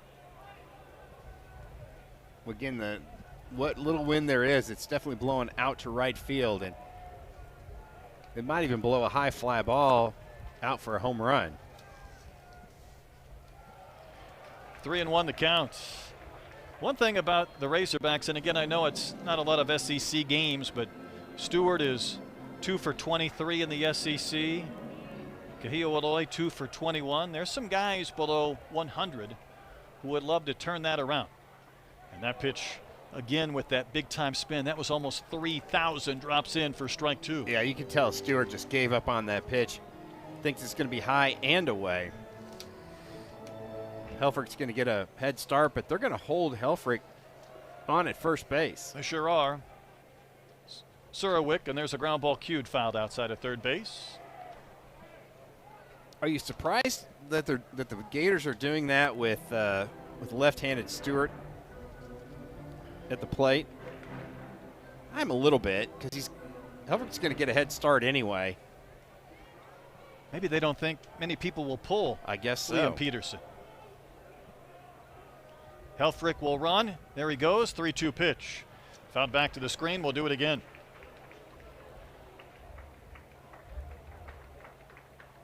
It was 97 on the hands of Zach Stewart. But then they've got two guys on the right-hand side of the infield, the shortstop and second base. They do. So I'm trying to understand this mindset. Helfrich getting in his conditioning. Another payoff pitch. That's outside. That's ball 4. So a pair of 2-out walks, giving the Razorbacks a little bit of life in the bottom of the third inning. Boy, how big was that catch by Schwartz when Nolan Souza came up? Right at Schwartz at third is perfect positioning. Because this has become a real battle right now for the Razorbacks to try and scratch out some runs against Peterson, who's had 60 on the pitch count. As Kevin O'Sullivan goes out to the mound for a conversation. There is one person in the bullpen for Florida, and it's the bullpen catcher. There's no one else down there. He's got the shin guards on. He's just hanging out. That's a lonely place to be tonight. All the wrath he might get from the fans in the hog pen is directed at exactly one person. So when Northern Colorado was here, their third-string quarterback was Mac Dawsey, and I knew his father going back 30 years to the Midwest League. And he was out there catching in the bullpen, and the fans were saying, you're just the bullpen catcher. You'll never get in the game. Then he had to come in and catch the 8th inning, and some of the fans said, hey, I take it back. I guess you will get in the game. That's right, yeah. Here's Nolan Souza. Line to third with a couple of runners on base back in the first. And great changeup right there. I mean, again, you're talking about a difference in spin of, what, about 1,300 between the breaking ball and the changeup? Well, he's thrown the fastball as high as 98 tonight, and that was an 82-mile-an-hour changeup. So you're talking about 16 miles an hour slower. Pitch at the bottom of the zone at 96 for a called strike, and the fans grumbling now. Peterson jumps ahead 0-2, and I think DVH wanted that pitch to be a little bit further up. And Nate Thompson, an indignant offensive timeout.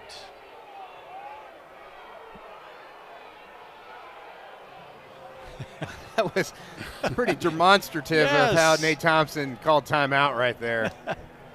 Arms waving and barking at home plate umpire Kevin Sweeney. Yeah, he went for a bit of a stroll on his way to kind of take a round out to bring Souza over for a conversation. That was a legitimate argument there. That pitch was low. Souza's hit 1 home run of the year, knocked in 12, but right now he's hitting on the terms of Peterson, down 0-2, and that one just missed. That was a better pitch maybe than the previous. See, that was a makeup call. Really close. Arkansas 11th in the SEC in scoring runs, 10th in batting average. Running uphill a bit tonight, down 4-0. And the pitch to Sousa's downstairs. He came back with that change again, but Nolan's seen it a few times. If you see that change up 2 or 3 times in a couple of at-bats, do you have any better idea of what it's going to do in the fade and the drop? Yeah, I think so. But it's just, again, you better pick it up really early because with the velocity that he has, it is really tough. Yeah, you got to get that back going if he throws the fastball at the top of the zone. And Sousa gets another change-up and fouls one off Bowen.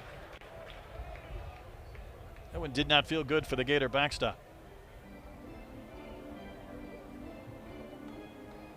Well, as much run and fade as that changeup has, I'll tell you, if you're Nolan Souza and you swing through one, you better be on your horse down to first base because you might strike out, but you definitely might get on base if the catcher, Bowen, doesn't come up with it.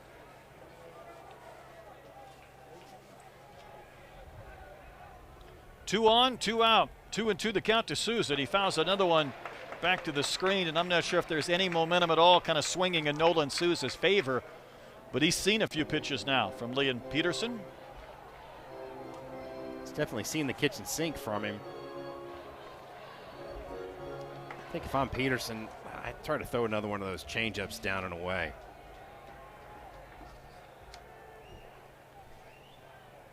Souza will wave and miss. He got the changeup again, and that is strikeout number 5 for Peterson. Arkansas stranded 5 runners.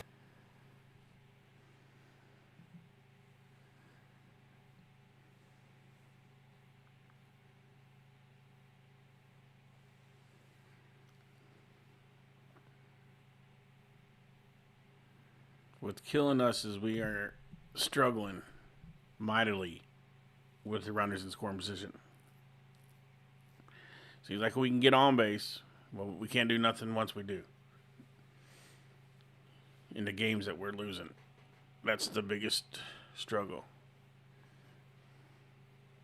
Striking out and runners in scoring position.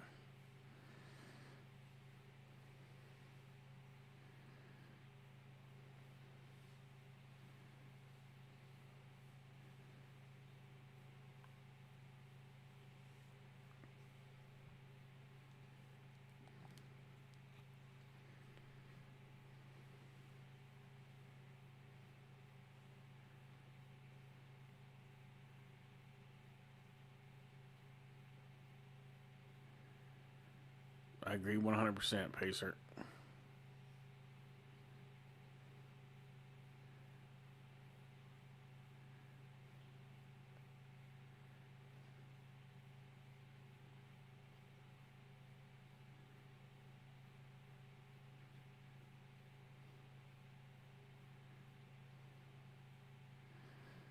Yeah, you're right. We'll go to just the regular one.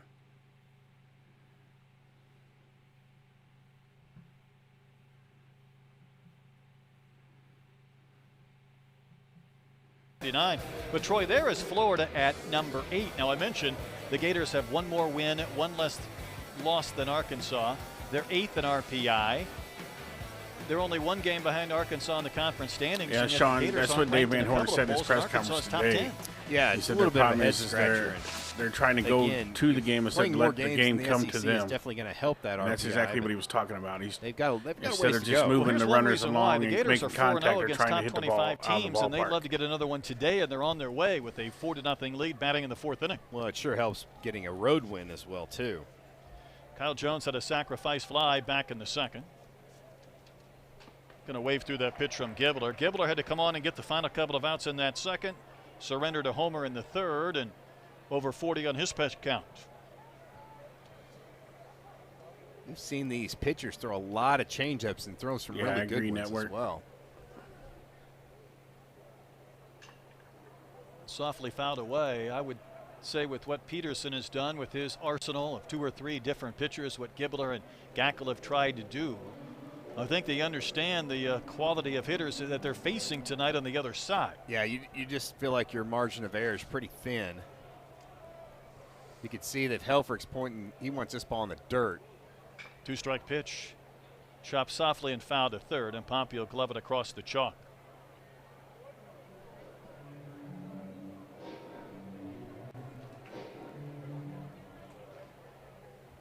I think for the Gators, though, after they were swept in Alabama, and that game Sunday again was not one lick of fun. Sam Miller was ejected on a LeBron home run. They had guys getting hit by pitches. Kevin O'Sullivan had his hat off in the dugout, was scratching his head with all the free base runners. This is skied out to Stewart and right. He will drift back and make the catch, and there's out number 1. Troy, for them to go to the minor league park then on Tuesday night and take down Florida State 5-0. It is, Sean, but you don't want to swing. You want to make the pitcher. Yeah, I definitely think so. Unless it's a pitch you know you can handle, you don't want to Seminoles swing. in You the want top to try to get that 10. walk, get on base. So that was not a walk in the park. Boy, Sully's got the batting gloves on today. This doesn't feel like Gainesville. No, it does not. I might go get a pair of those. Down to 52 degrees. Here's Brendan Lawson. He chops one above the Razorback dugout. There you go. Got to stay warm.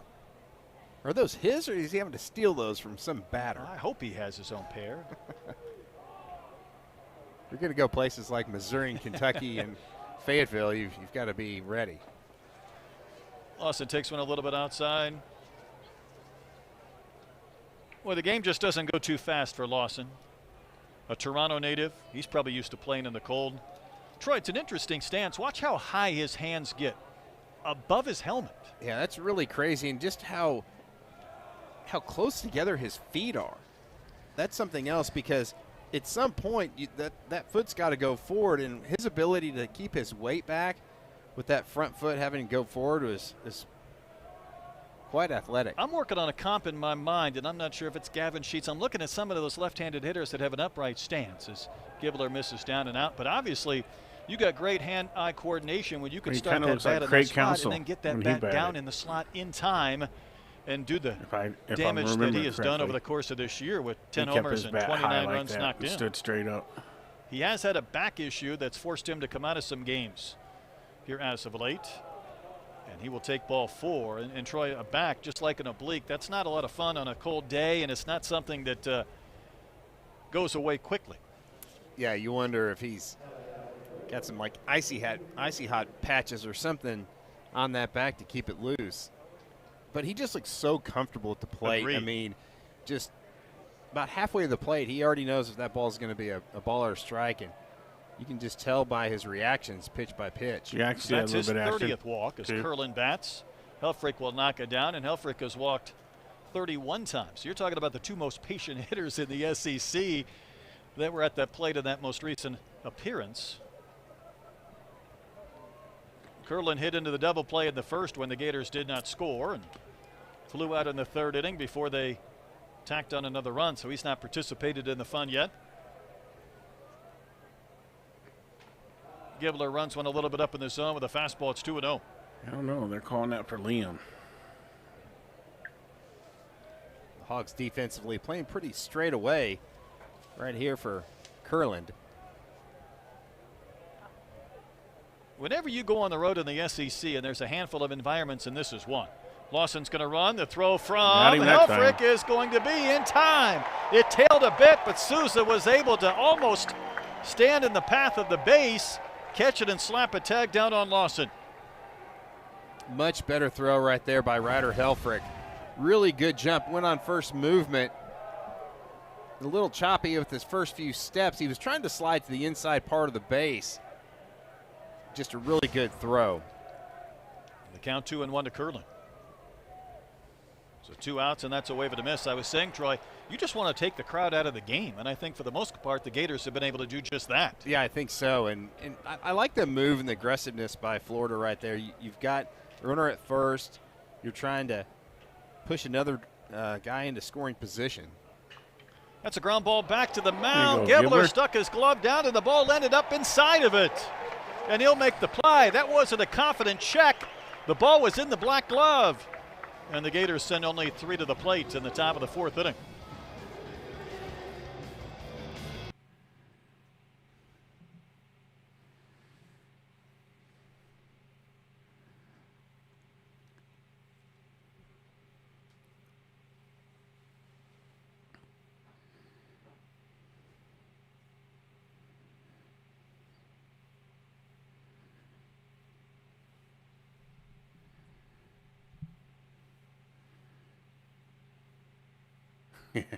Sean, he may have loosened up from being so a little stiff in the beginning.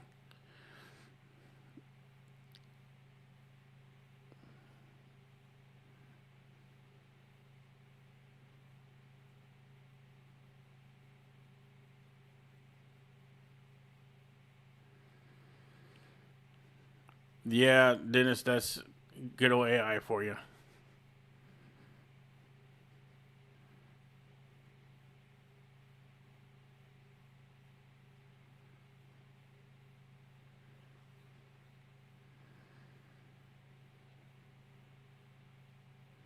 We'll see if we can't get that fixed, Dennis. To be honest, I didn't even pay attention to that. But good eye, sir. Aaron Carson, appreciate you subscribing. Welcome to the Sarge Squad.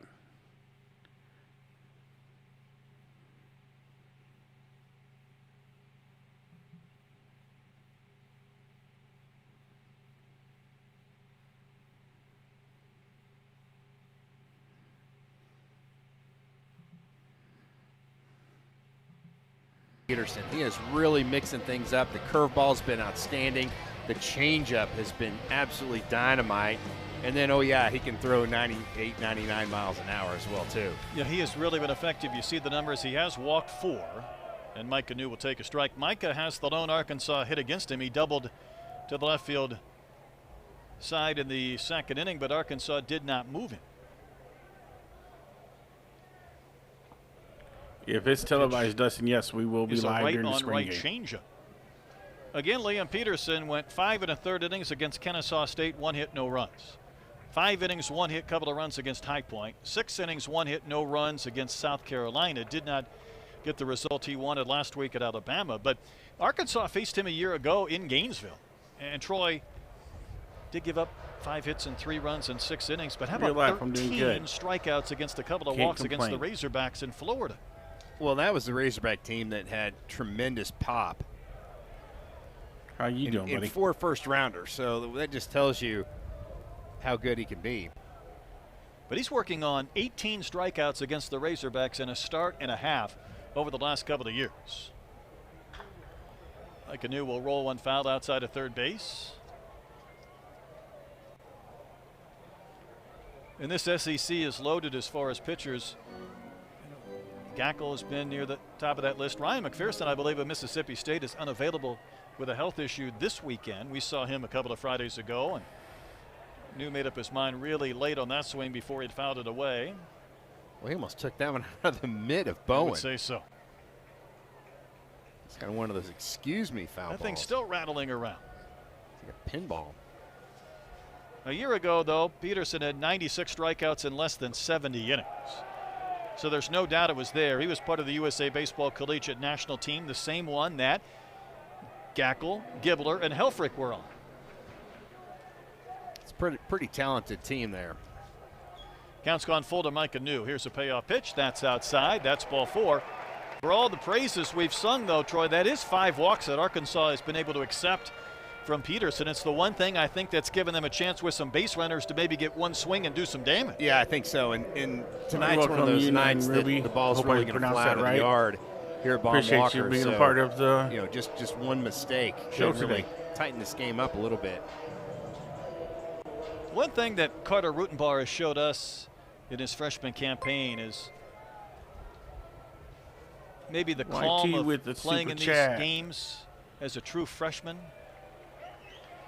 Getting the start tonight against Liam Peterson. It really feels like that Rutenbar does a good job of laying off pitches down and away, or just even down in the zone. Appreciate that, YT. Because DVH was asked about him this week, and he was talking about in the fall. And listen, I wouldn't blame any freshman if it takes them a little bit of time to adjust facing Arkansas's pitching in some of those exhibition games and scrimmages and whatnot. But he felt like he was too out in front and maybe just kind of didn't have that balance, leaning a little bit. And pitchers will see that and they'll carve you up. Yeah, I think so. And that's when you're trying to be a little too quick and trying to go meet the ball, and it has the opposite effect. It will get to you, trust me. It will. You don't have to go get it. We're trying to get to 300 before the 6th inning. A big hole between the left fielder and the center fielder. Jones in center has kind of swung around that right center field gap a little bit. Pitch is not close. And I would say with those walks, Peterson's pitch count has not been truly efficient, and the Gators look like they have some activity starting in their bullpen. No longer is it just one person down in that bullpen. There's a lot of company. There's a lot of people down there now. There's a lot of blue. Pitch is high, 3-1. Boy, if you're Rutenbar, you've got to be locked in right here. Troy Peterson's blowing on his hands almost between every pitch right now. Yeah, I think so. It's definitely cold, and it is not like Gainesville. Thanks, Captain Obvious. New walk to begin this inning, 3-1 to Rutenbar. That is ball 4. So now he has walked more than he has struck out tonight. And the Razorbacks got down 4-0 with too many walks and some runs scoring. They're hoping the recipe works in their favor here in the bottom of the 4th inning. Well, for Arkansas, you have another patient veteran hitter in Reese Robinette right here. And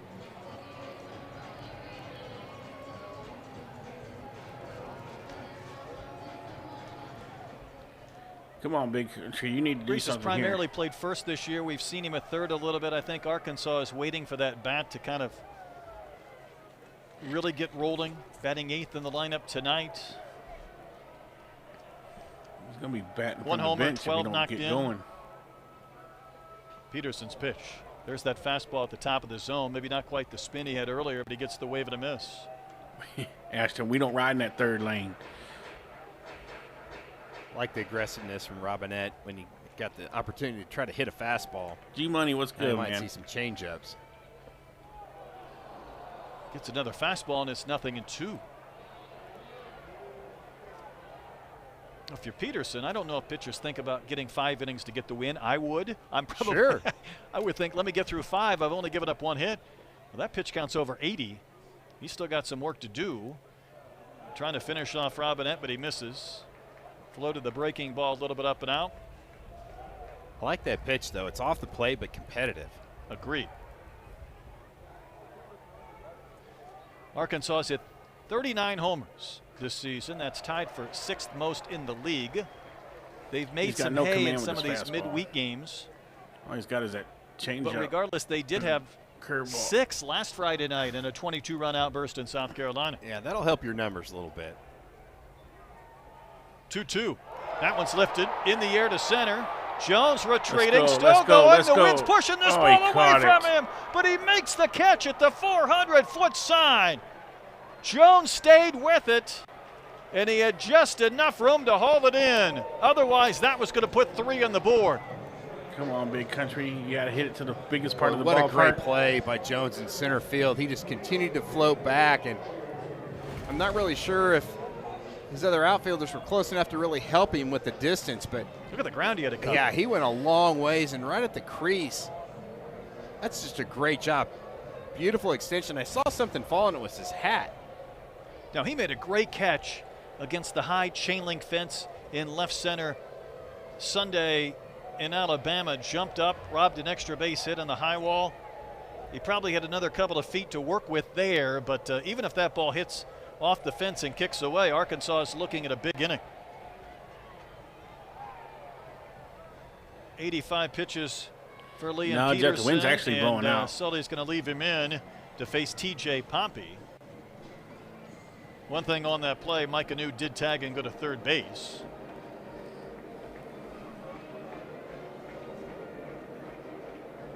Pompey has 21 hits on the year. 6 of those have been home runs, including the walk-off in the bottom of the ninth a couple of weeks ago against Mississippi State.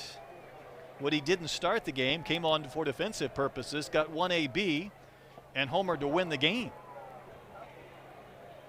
Boy, I tell you what, when Liam Peterson needs to make a pitch, he really dials it up. Well, you aren't kidding. You know, we talked about the pitches he has made, and then he's fought his command, but there's been a couple of times where he's had to make a pitch, and he's found it.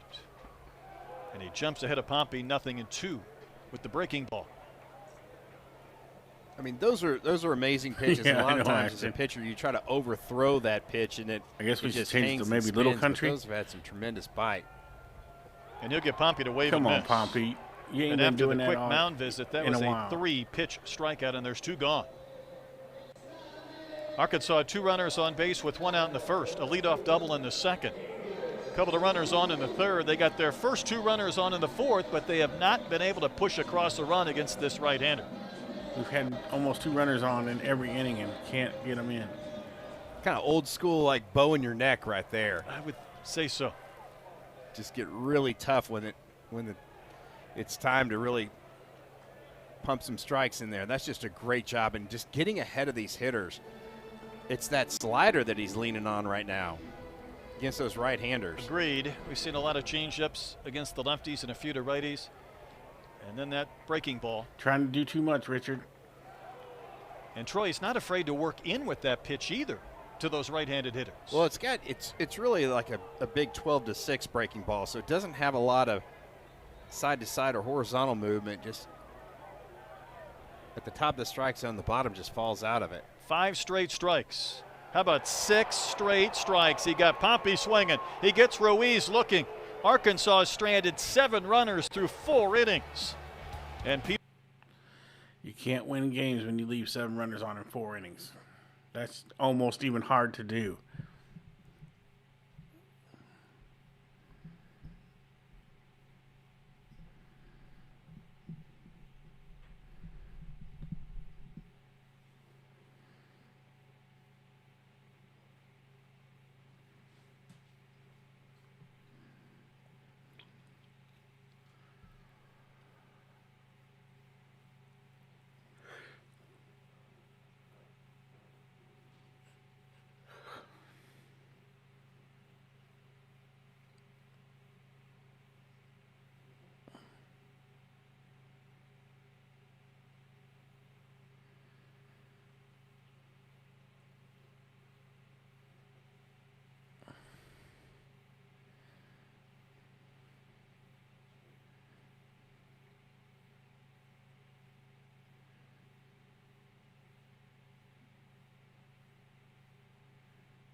before the game, part of Norm DeBryan Legends weekend. Do you think the Hogs need to let him go down to the dugout and stir things up a little bit? I think so.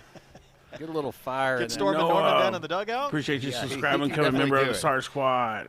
Carson Bowen will Thank lead you off. very much, sir. Arkansas wearing those different looking hats, and they're wearing the uniforms. Everybody's wearing number 23. Now they've got their name on the back, but it's kind of an ode to Jackie Robinson Day or Roberto Clemente, where everybody wears 42 or 21. And hey, Reese, move your hand.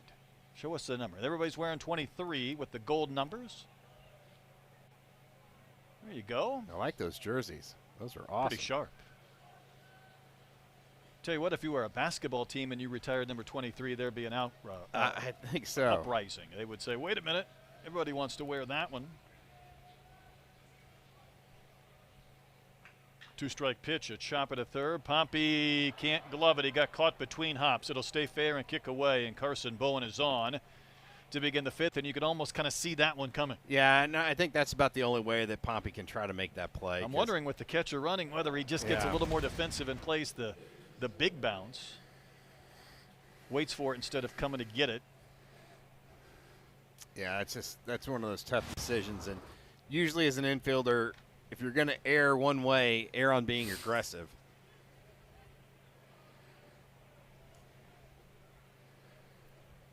This is Surowick, who homered in the third inning. It went out to right. Blisters one to right field, but Stewart will make the catch. That ball refused to drop, and Stewart got a pretty good break and able to come in and make the catch between the belt and the ankles for out number one. That ball was absolutely scorched. Ken Ray, I think the little one got a hold of your about 107 keyboard. off the bat, and again, I think that ball almost caught Stewart.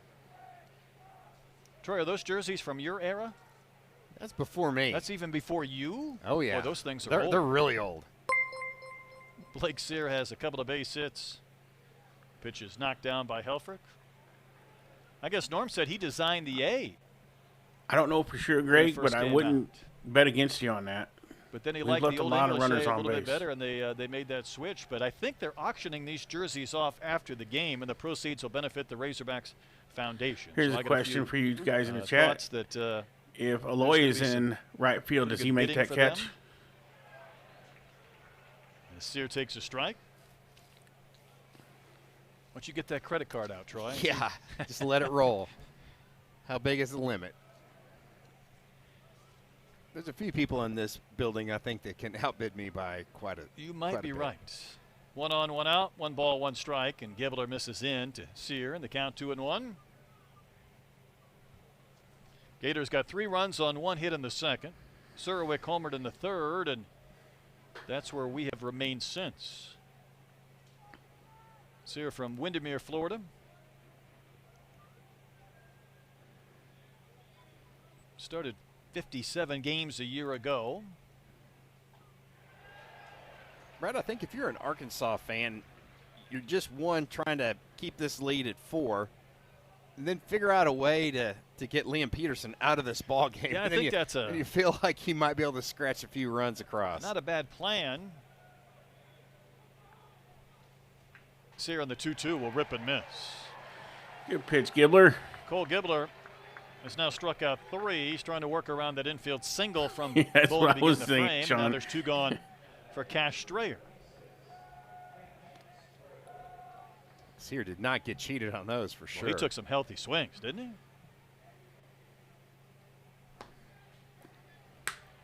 Clean-shaven Cash Strayer steps in. Again, the Plant High School product in Tampa. Do you think, speaking of some alums that could afford to make some Yeah, them donations, girls how playing about some Pete ball, I'll Alonso tell you. and Kyle Tucker from that school getting their deals this offseason? I think they're doing okay. They're doing quite well. They can find some money in the couch cushion and help out the cause. Fans wanted a strike on that previous pitch and didn't get it. Gibbler comes back to even a count of the ball than a strike.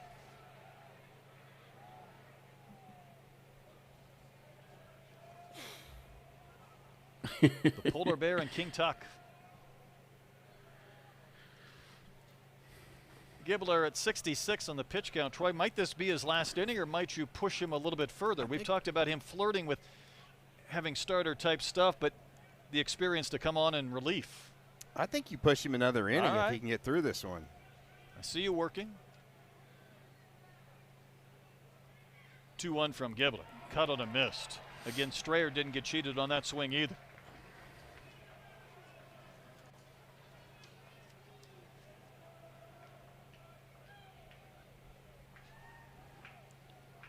I think if Strayer reaches, though, it complicates matters a little bit if that pitch count jumps even further, maybe into the 70s before he could get back out there for another potential inning. He'll get the wave of the miss from strikeouts will end the frame. An infield single for the Gators. They do not add to this 4-0 lead, and we're halfway home on a Friday night. We're halfway home on a Friday night. And we're only at 265 likes. There's a little ditty from the Sarge.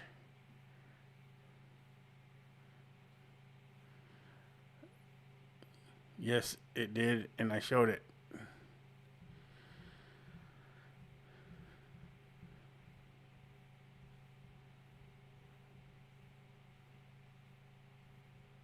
It's not 32-2, is it really? I was going to say.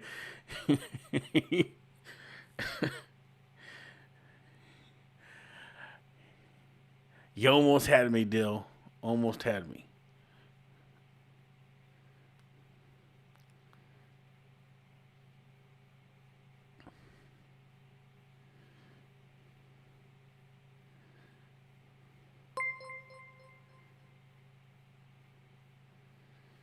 Hog Wild with another super chat again. Hit that like and subscribe for the Sarge. Who picks Thur? Let's go.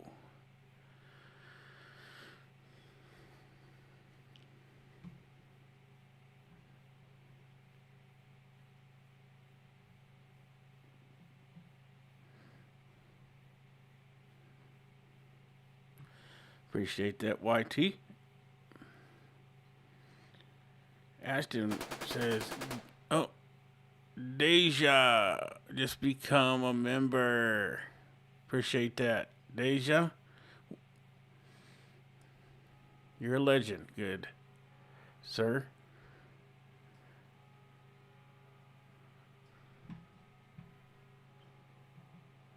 Or ma'am, I hope I don't mess that up. Off the left-hander for the season. What an amazing strikeout to walk ratio. How about 25 punch-outs and 4 walks?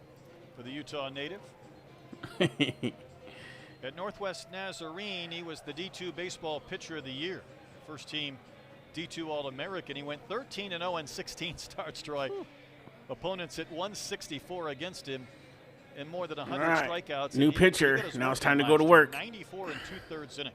Wow. Started at Salt Lake Community College, and it'll be the heart of the lineup for the Razorbacks. Kojal, Helfrich, and Stewart here in the 5th. Kojal has walked and struck out. So Peterson works around the 6 walks and 1 hit in 4 scoreless. It's the first of a couple of pitchers we'll see this weekend from Calvary Christian High School. Hunter Dietz tomorrow will be the other. Peterson and Dietz were teammates their junior and senior seasons in 22 and 23, and they were part of a rotation that included Landon Marudis, who was a 4th-round pick out of high school. I got you, Sarge. So no surprise they won the state championship that year. That's ridiculous. That's just stupid. Same here. You know, I was in 19 Tampa kilo. for the bowl game on, I don't know if it was the 30th of December, and I got lost a little bit in Clearwater, and I drove right by Calvary Christian. And I did stop because that's what I do. As Kojal takes one down, I thought, well, this is pretty darn nice. Got to check out the digs, right? Somehow you put a blindfold on me and spin me around, I can find you a baseball field or a stadium someplace. Just in your DNA, yeah, right? It is. Okay. So my son, who's working for the Mets, he left spring training. He was on his way to Binghamton today. This was the travel day, and he had to drive. So listen to this. As Kojal takes one up and out, he drove from St. Lucie to Orlando. He put his vehicle, on an Amtrak train. He jumped on for a 14-hour trip to the D.C. area, and then he drove the last 5 hours to Binghamton, I didn't know New you York. could even do that. Well, I didn't either. Kojal takes one up and in, ball 4. That's another walk, and the Razorbacks have a runner on in the 5th. Well, you feel like that Arkansas has had base runners on, but well, the Gators have just been able to kind of dodge those free base runners by the Hogs.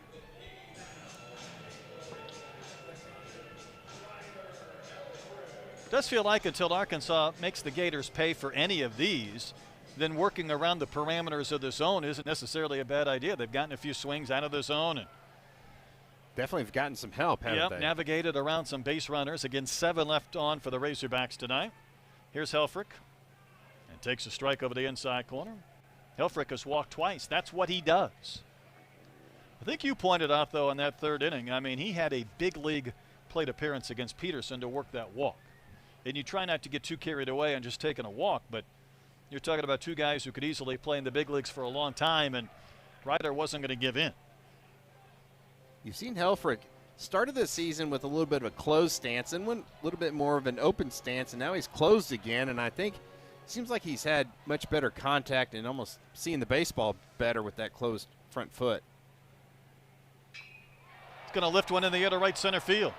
This ball has a little bit of carry. Strayer watches that wind, push it on out of here. Oh, my God! Fireworks with an Oppo homer. New pitcher, new game. Number 7 for Helfrich.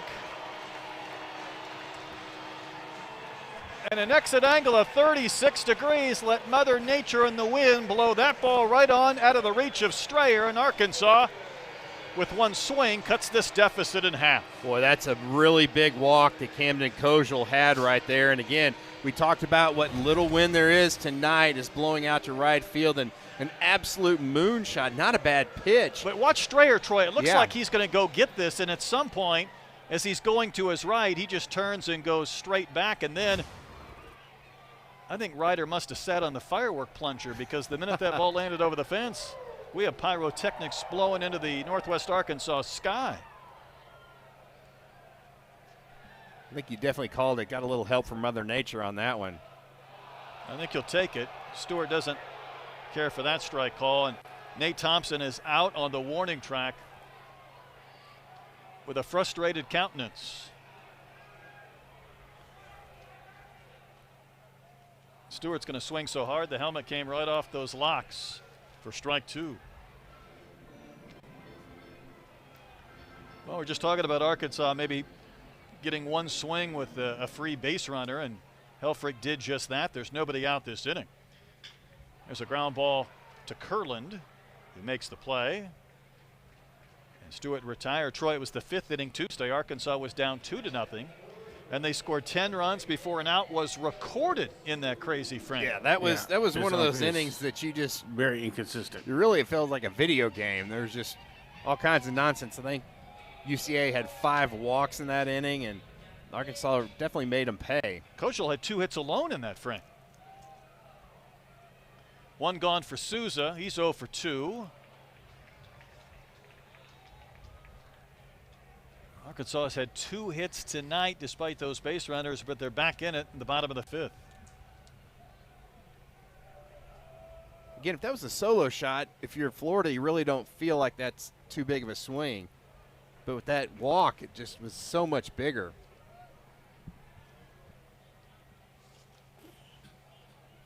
Well, he's working over that glove, isn't he? It's not Ryan Dempster-like, but I mean, he's moving that thing around. He just about clipped Souza. I think he probably learned out pretty fast that when he was changing grips that he was definitely flexing that glove. It's like, okay, you got to do that on every pitch now. He's working that over pretty good. Get some hamstring doing all those gyrations. Strike 2 to Souza. It's one way to get some nervous energy out, though, isn't it? Yeah, it is. Kind of hypnotizing me just a bit. I don't think I've quite seen anybody do that before. And he's still going. The 2-2 right in there for strike 3 call. Souza down looking. Fastball gets him for the second out of the inning. This is a great pitch right there. He came with the breaking ball before. It's a fastball just dotted on the outside corner. No K-zone up here in conference play on TrackMan, but you can definitely tell that was a strike.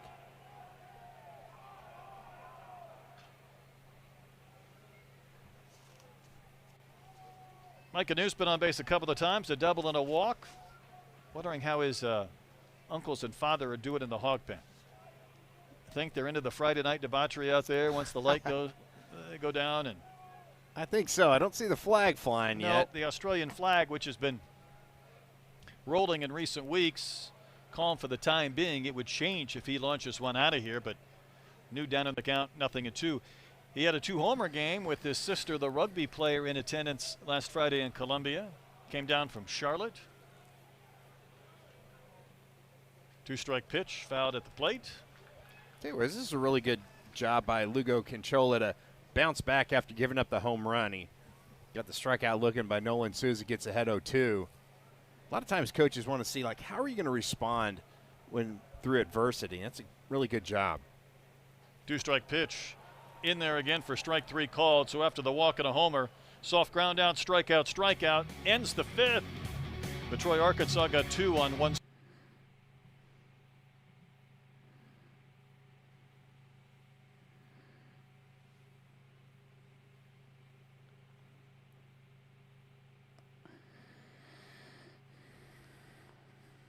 Scratch and claw your way back in this game.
They're on their second pitcher build.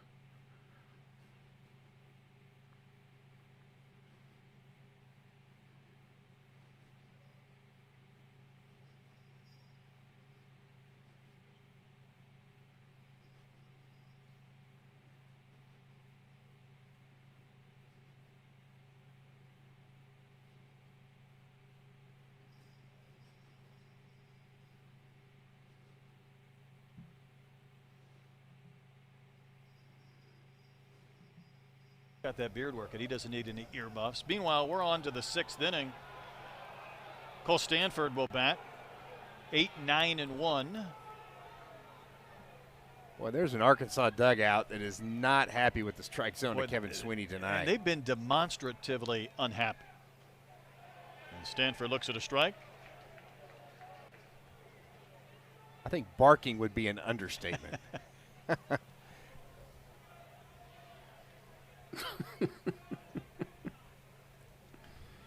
Pitch number 71 is a chopper to Thur. Pompey gloves it, slings it over to Robinette. That's 4 in a row set down by Gibbler after that infield single in the 5th, in which Pompey couldn't quite get there to take it on a short hop.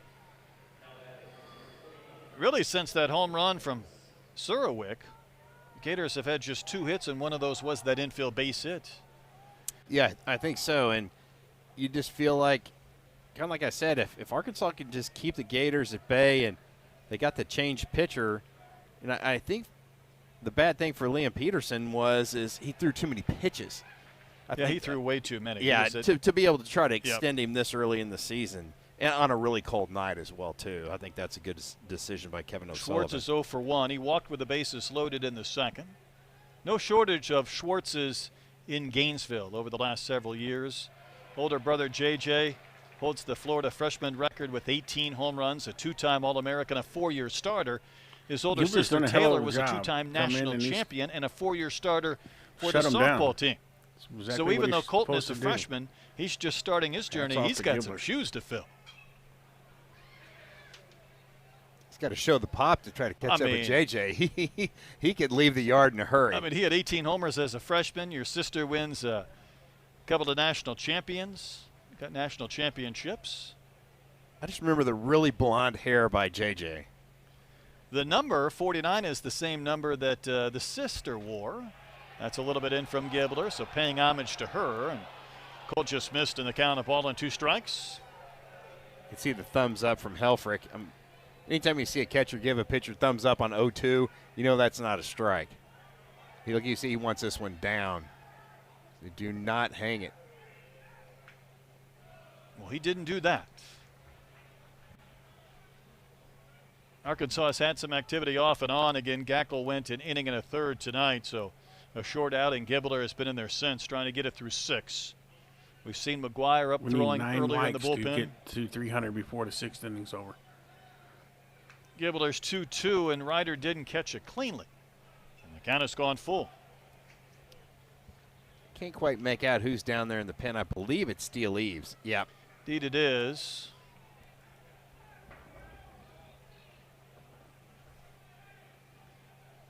Schwartz trying to reach again. Here comes the payoff pitch. Fouled back and out of play. We'll do it all over again.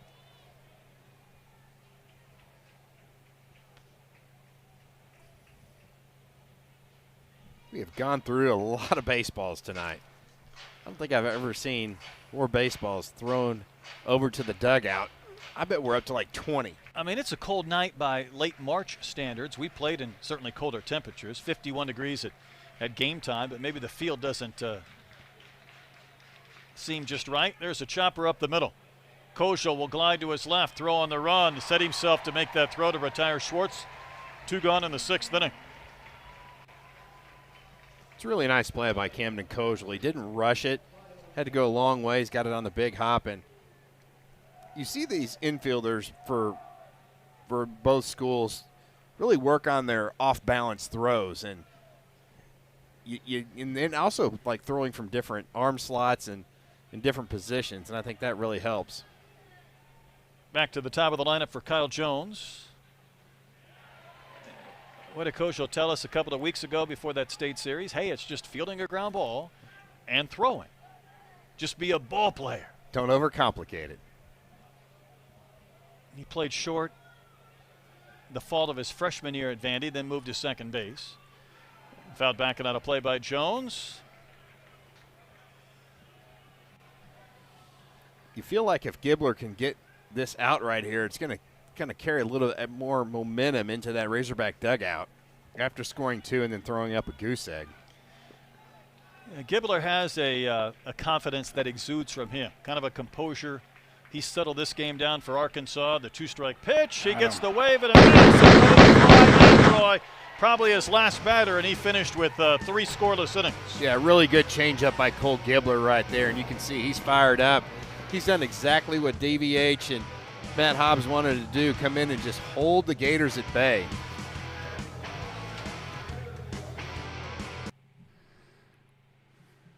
Good job, Gibbler.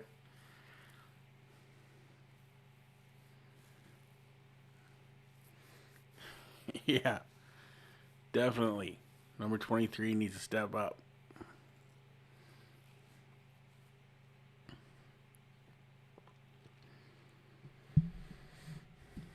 We need to step these likes up, folks. Come on now. We 5 away from 300. Would have been 4 if somebody took one away.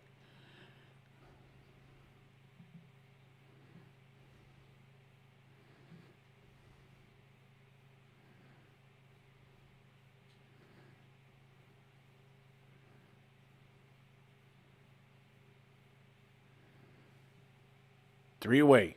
We can get to 300 before even the game. The commercials are over.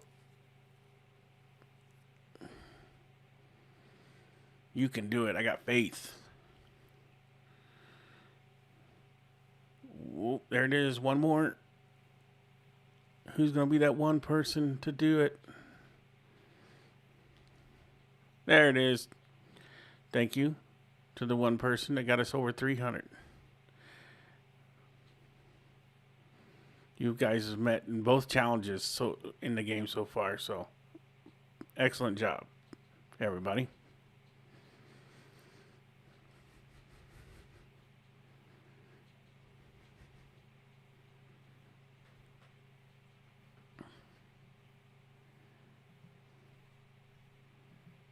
Outstanding, and that's D2, but at any level of baseball, you put up numbers like that. 94 and 2/3 innings. That's a lot of work. It's a lot of work for Lugo Canchola. Rutenbar leading off this bottom of the 6th inning. He's walked and struck out. Arkansas got a couple runs back on the Helfrich homer in the 5th. Still more work to do, and that's a wave and a miss. So you follow up the right-hander with the lefty, and you talk about a guy who could maybe double up as far as the innings, so maybe you only need a couple of pitchers if all goes well. Rolled to first. Surwick there, takes it unassisted to retire Rutenbar to begin the bottom of the 6th inning. Just a good job of Canchola really just keeping that ball down in the zone. Like typical lefty, the hat's on there crooked. Yeah, everything's a little bit off. I think the whole earth is just a little tilted for left-handers. Great job, Ashton. I will give you some props for that. With Robin Andrews popped to third and flied out to deep center, and Troy, the ball he hit back in the 4th inning with a couple of runners on base sent Jones all the way to maybe a foot or two away from that 400-foot sign. Another couple of feet, it would have changed this game pretty dramatically. And Jones really crashed into the wall. He was really kind of moving his shoulder as that happened, and it was just an amazing catch. Yeah, it really would have changed the complexion of this game. 2-strike pitch a little bit upstairs, though, from Lugo Canchola.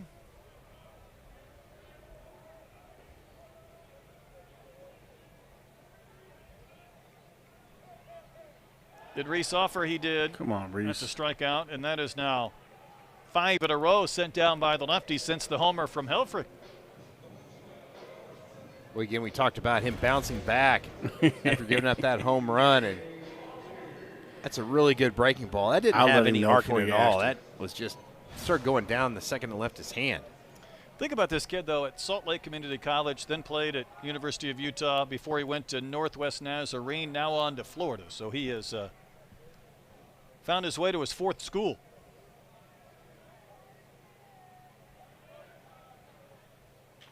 I don't think you have to worry if that glove is broken in or not, as much as he's squeezing that thing. I think he does it in a couple of outings. Ashton, I guarantee you. Yeah, I think that thing's like butter right now. 0-2 pitch, fades down and in. Pompey fly to right and struck out. Yeah, he shouldn't even have offered at it. It was not even a competitive pitch. 2nd inning of relief after Peterson went to 4. Doesn't get much easier for either of these two teams, whether it's Aiden King tomorrow for the Gators, Hunter Dietz for the Razorbacks.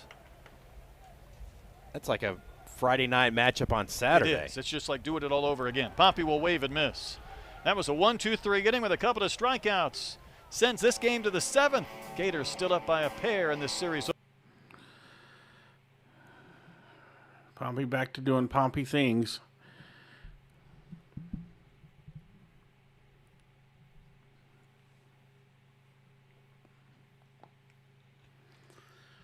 Well, we do appreciate all you hanging out with us on this Friday night. Colder Friday night, wouldn't say. It's going to be nicer tomorrow, so hopefully we play better.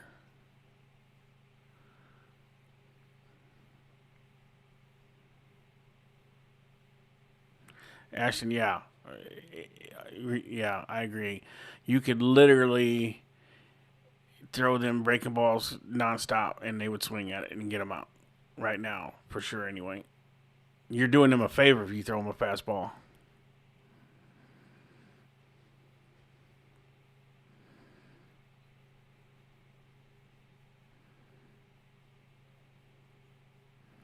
Game time tomorrow, I want to say, is 1 o'clock, and we will be live at 12:45. And then Sunday, it starts at noon, and we will be live at 11:45.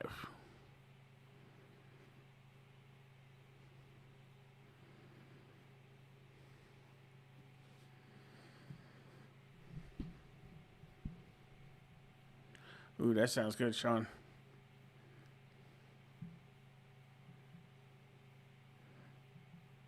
But another large crowd. It's the end of spring break week. I don't think anybody was working today except our crew. Brendan Lawson's always working. Last season, what a really strong freshman campaign, Troy, but he's found a way to take not just a jump, but a big jump forward in year 2. Boy, just the average is just exploded, and the power as well, too. Just we talked about just how confident he is at the plate.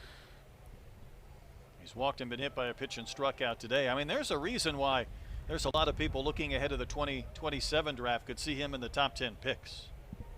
Oh, yeah, the power is phenomenal, and he's just going to get better and better at that command of the strike zone. And I had Gibbler leaving the game after 82 pitches last inning, but Troy, but he's back out there again. He might rocket his way towards 100. I've dealt with that very Unless situation they just want him before. to see a couple of lefties this inning, but he's been in there since getting the final 2 outs in the 2nd. Yeah, I think so. And, again, Matt Hobbs talked about that he could have easily started. It was between him and Fisher, but Gibbler is pull the pin on the grenade and throw the pin and hold the grenade in their hand to get that third starting spot on Sunday. You know, Colin Fisher will be on the mound Sunday. Fisher got off to the great start. He and King, those guys refused to give up runs several weeks into the campaign, and there's ball 4 again to Lawson.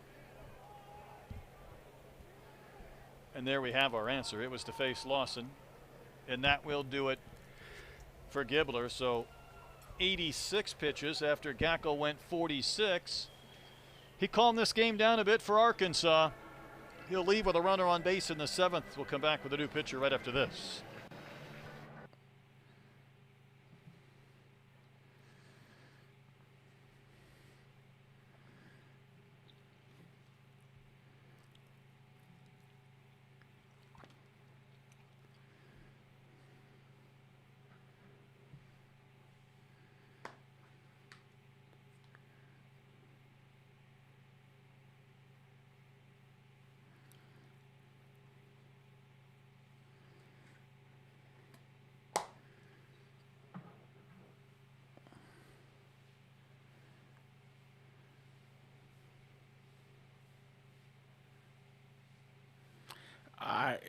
I couldn't argue that fact, Ashton. Actually, I think that would be a pretty good idea. You make Gibbler one of the night starters, and you put Gackle out of the bullpen. I think Gackle's good for, most nights he's good for two, maybe 3 innings. If you needed somebody to get you a couple innings through the middle play through the game.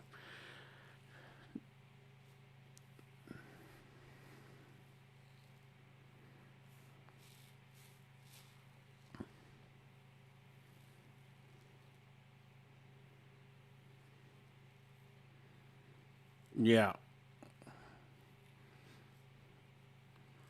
I can tell you Sarge has been known to throw a couple recruits to the ground when they've done something like that.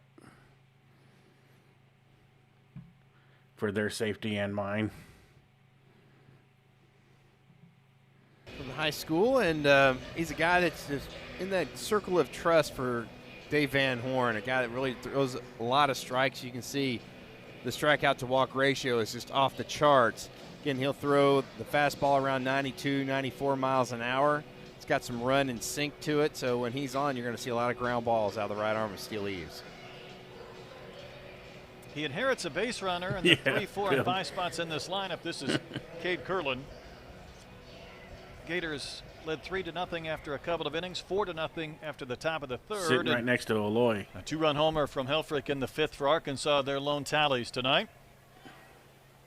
First pitch from Eves in there for a strike at 94. Oh, outside get in their Curlin. heads, John. No problem. So for 3 so far tonight. I mean, the Gators have 4 hits, Troy. You break them down and build them back. Yeah, they really took advantage of those free base runners, and you feel like that Florida could have had several more runs than that. That's a swing and a miss, but the ball goes to the backstop. There have been a couple of free bases as well tonight mixed in, and that's a big one because there's nobody out this inning, and already a runner in scoring position with the walk and the, I agree, Network. I guess you'd say, wild pitch. I'm not sure if Ryder should have caught it or whether he got crossed up. I'd have to see that one again. Yeah, Ashton, today in the Van Horn's press I don't know. conference. He said that maybe he was just trying to frame that pitch and sometimes pull you it got to back sit into and the watch zone. And for a little bit. it's a big base runner because there's no outs and Head runner on clear. second base. That took away the double play ground ball. He said they may platoon him and Missed pitch there from Eves, 1-2. Rutenberg with lefty-righty matchups. Did he call that a wild pitch? They did. Eves not close on that one. We touched on it in the open. Last Friday, the Gators were no hit. They got their first hit with 2 outs in the 9th inning. The previous Friday, they would win 1-0 in 10. So they have had 5 hits in the last 3 Friday games, but they're trying to win 2 of the 3 as Eves will punch out Curlin. Ashton, who could you If you'd put? say I'm going to give you 5 hits for 3 games, Could you you'd be maybe like, put let me Aloy just at find a way to first? get 1. They're trying to win 2 as Eves I don't know that he paints could on the play corner. first though. Have to I keep think his the crowd back here at line up. Bumwalker would have lost their minds if that wasn't strike 3. Carson Bowen hit an infield single in the 5th. Yeah, he did. Definitely on the outside He built. corner.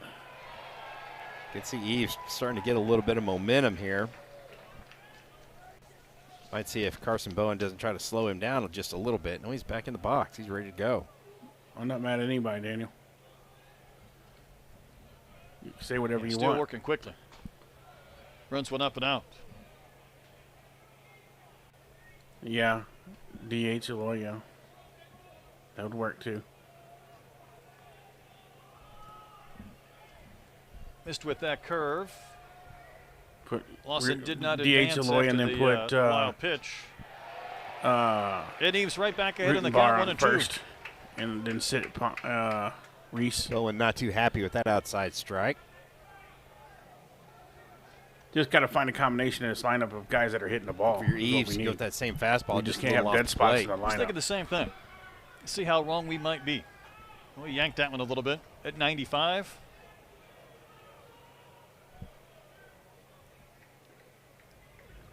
He does play good defense, Jacob. Florida Gators looking that for is the another bad top thing. 25 I win, mean, a it's a top good 10 thing, win, in but fact. he's Wouldn't mind a just little bit of offensively, he's insurance a as we get to the liability. later innings. A breaking Uh-oh. ball lifted to left. Ruiz is back. He's nearing the wall, and it's going to fly into the hog pen. A 2-run homer from Carson Bowen. Left that one up. And the Gators get those runs back. It's a 6-2 Florida advantage.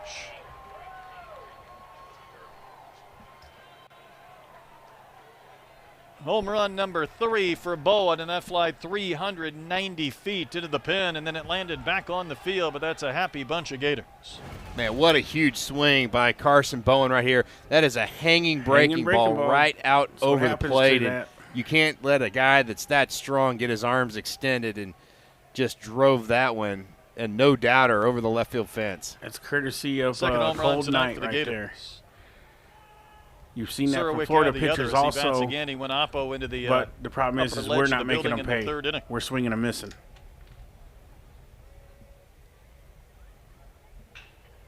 Ground ball pushed by the mound to Souza. And there's 2 gone in the Gator 7th inning. Well, you just feel like those 2 runs are really Huge. big.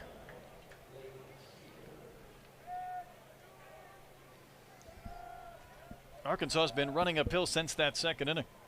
Keep in mind, Troy, again, last year they lost 4 games at home all season. Yeah, it was a team that just really did a great job of protecting their home field. Lost 5 games at home this season.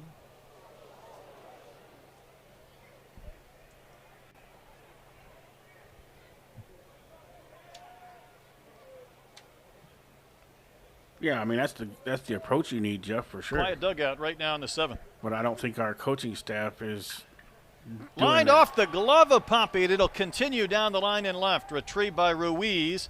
Blake Sear ran out of his gear, but that could be the 3rd hit of the game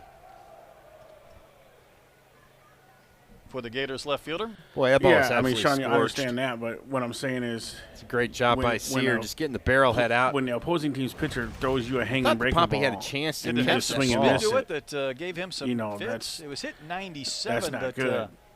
What you see what Florida's doing when I'm not we sure throw he a had to hanging breaking dive, ball, but they're he kinda putting it over leaned the a little fence. bit. Maybe it was kind of had a little top spin Might sinking have. down and away from him.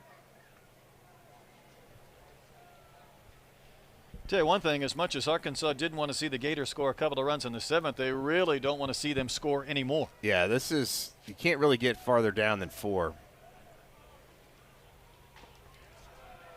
There's the breaking ball for a strike to Strayer, who's walked a couple of times today. That's right, Mihal. It's a long season. We still got Strayer tomorrow. does have 3 home runs and 21 RBIs on the season. We got a lot more games ahead. Arkansas pitchers tonight have walked 7. And how many come around to score? Florida pitchers have walked 7. Wow. And we've only let 1 score. 3 of those walks have come around to score for the Gators. Uh-huh. There's 3 runs right there. Take those away, it'll be 3-2. 2-strike pitch, fouled off, shot down the line and left by Strayer.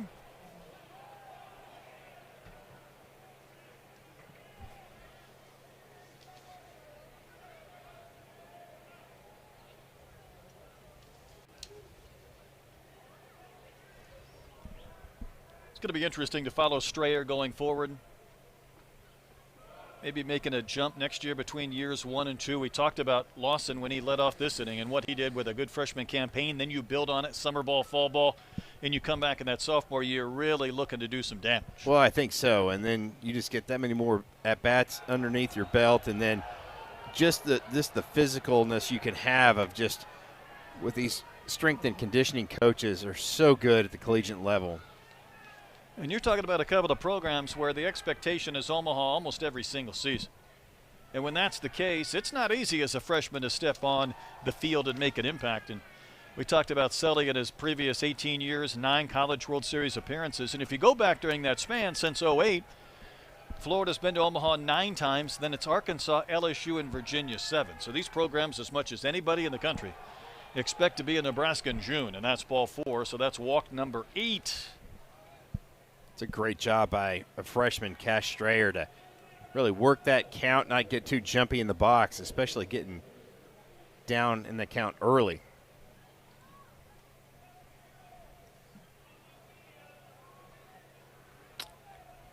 Eight-hole hitter. Stanford has walked him and hit by a Ashton. pitch. He bounced to third his last time in. And Troy, I think it's the inability to throw strikes to the bottom of the lineup that Arkansas will look back on tonight, maybe more so than any other thing. I definitely think so. That's 5 straight balls from Steele Eaves, and that just does not happen.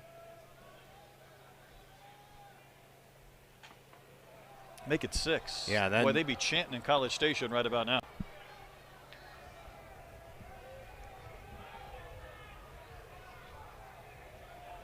When Serowick grounded out, there were 2 gone in the inning, but then the double from Sear, they're going to pick at second, but that throw was a little bit up and out. And the walk to Strayer.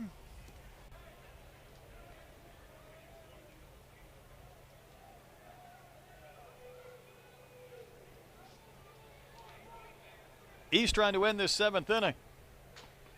And he gets maybe a generous strike called there, and it's 2-1. Of course, Sear's really bouncing off out there at second base. He is trying to be a distraction to Steele Eaves. He's distracting me, so I would think he might be distracting Eaves. Up and out, 3-1. Yeah, but you can consider a down year not hosting a regional and There's still nobody in making the it into bullpen down for playoffs. Arkansas. This is all Steele Eaves. You know, the Hogs have had some games on Friday when Gackel's been good and Gibbler's finished them off where they've needed just 2, and it's really allowed their bullpen to be quite rested. On Saturday, now there are 3 pitchers in and hoping they can lean on Eaves, but he needs a strike, and there's a chopper to third. Big bounce for Pompey. He'll step on the pillow, and the inning ends. But Troy, a big shot, a big fly from Carson Bowen this frame. Yeah, it started with the Well, we made it a little harder on ourselves, but it can still be done.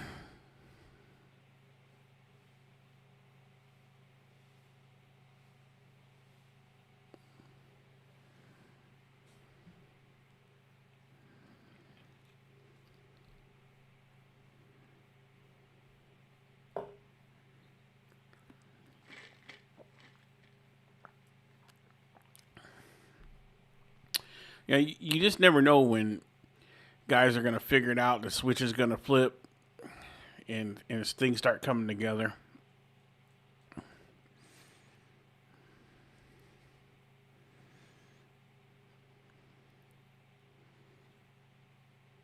And, you know, at some point you would like to think that it was going to happen, and some point it may not.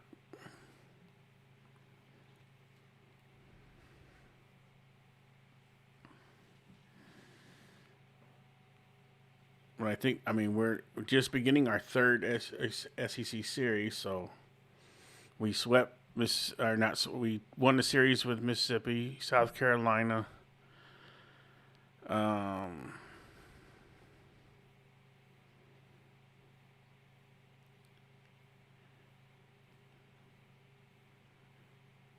Trying to think who else here. I had to go back and look to make sure. Don't want to misquote myself.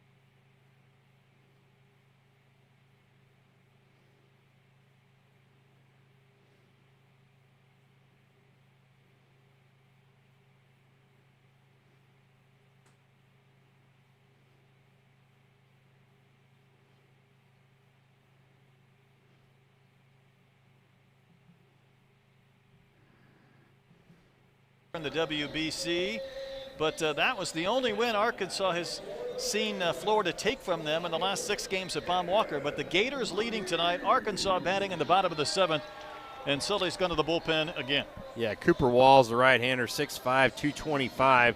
He's going to sit in the low to mid-90s with that fastball, the slider, and changeup as well. And again, lefties are pretty successful, hitting 342, and righties just 231.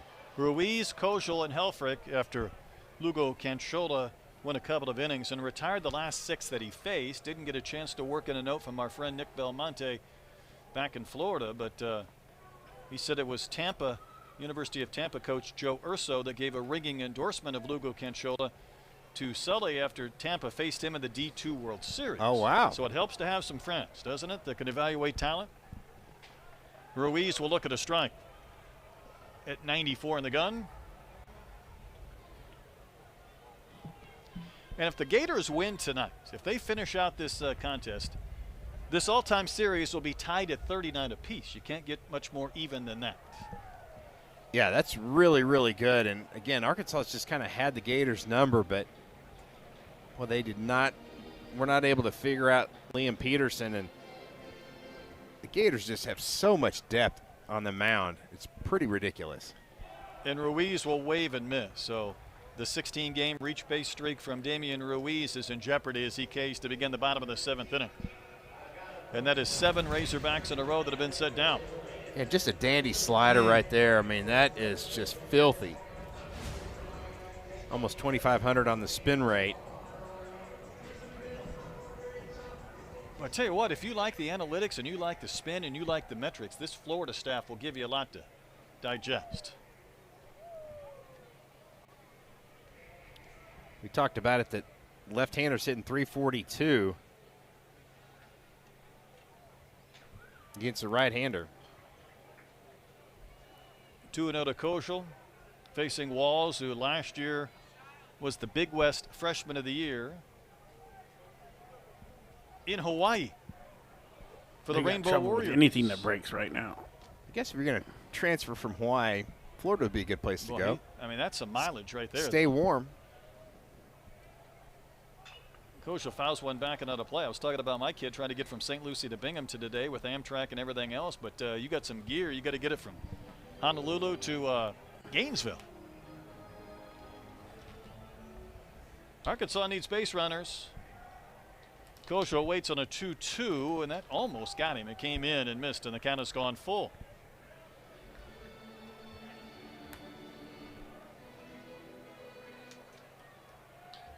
Here ago, though, a 3.73 earned run average.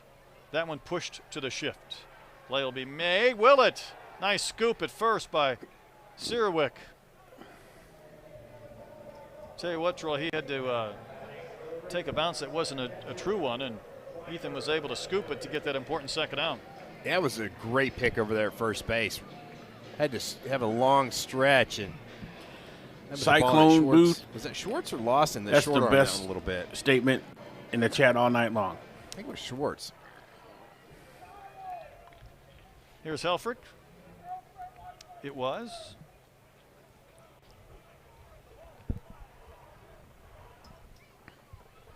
Well, Helfrich's two-run homer to right center in the 5th inning. The only blemish on Florida's pitching line this evening. Just 2 hits for the Hogs. The base hit by Micah New and that home run you just mentioned by Ryder Helfrich. Walls works him that far first base side of the rubber. Big man as he comes down the hill and rolls in a strike to Helfrich. Each team has used 3 pitchers so far in this game. Now 3-1 to Ryder, who's walked a couple of times in addition to that 2-run homer. Yeah, Razor Dick, I agree with that. Razorbacks have some work to do, though, down 4. Maybe lost in the fact you talk about that Helfrich homer. The only other hit was that Mike Anu double. That's it.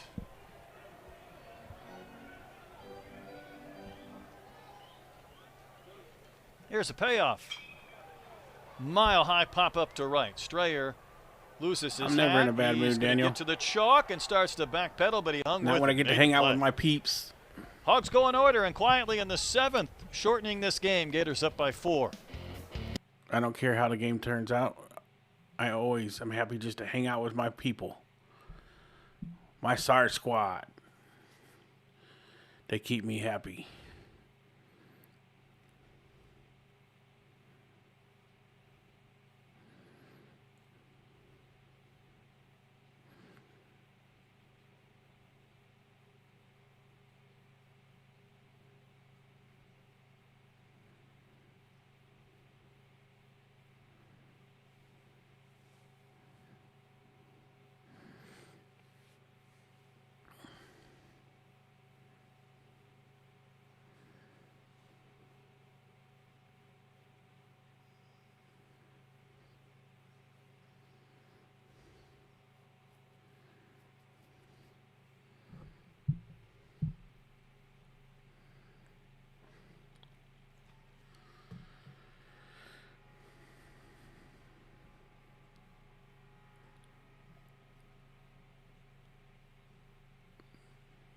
I mean, James, I would say we're legitimized in basketball. We're legitimized in baseball, softball. We're getting there. Track, we've always been there. I think, football, we got work to do, obviously.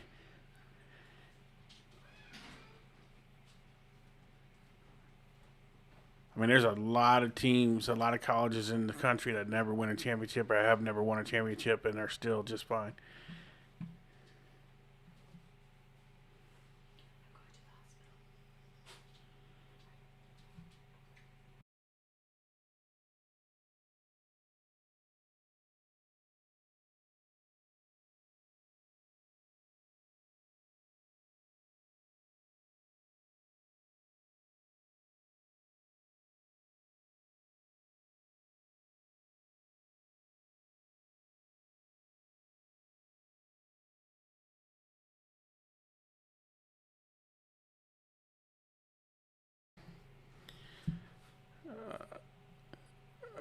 Sorry, everybody.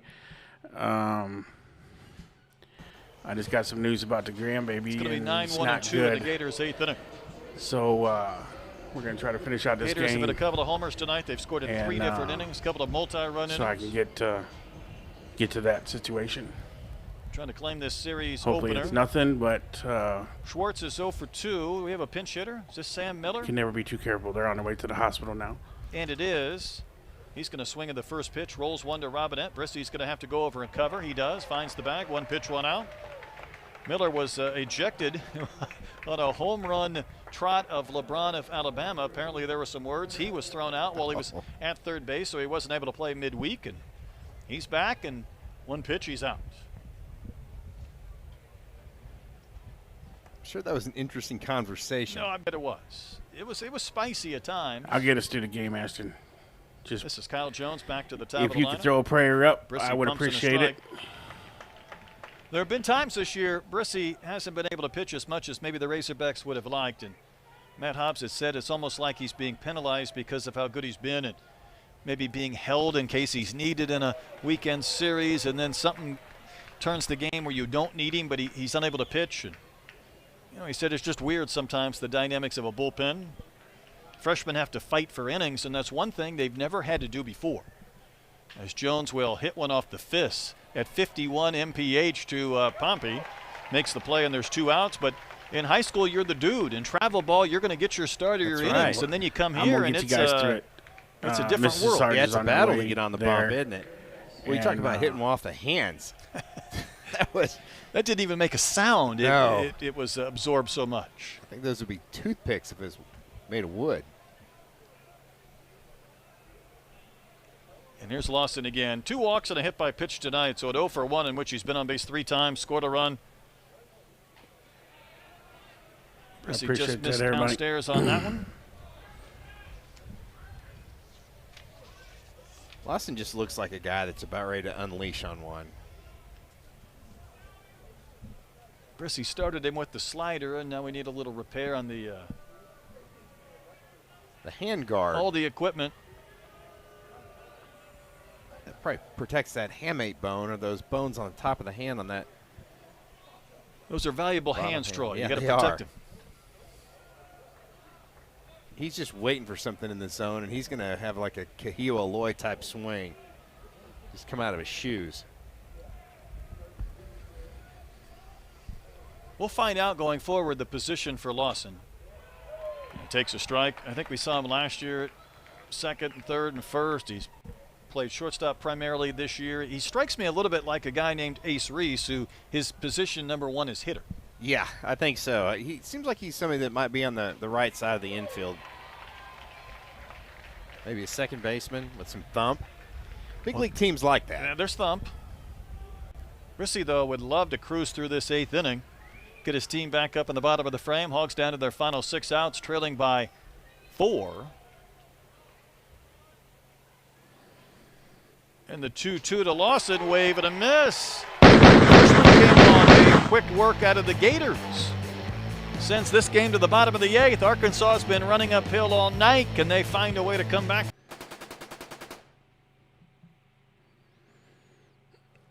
Chris, appreciate you becoming a member, or gifting the membership. Thank you. Don Chip Riley Jr. received it. That was from Chris Don. Make sure you say thank you, sir. Yeah, while we're on commercial break, the worry is usually he's pretty active, and my daughter said he hasn't moved much all day today, so they are gonna go check and make sure everything's okay with him, because they kind of just stopped moving around.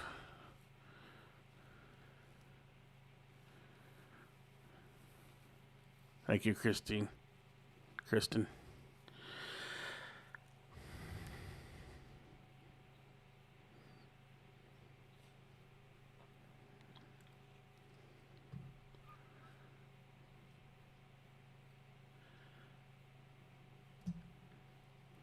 So hopefully everything's good. He's just sleeping a lot, and everything's normal. If not, we may have to go in early, but we'll know sometime tonight.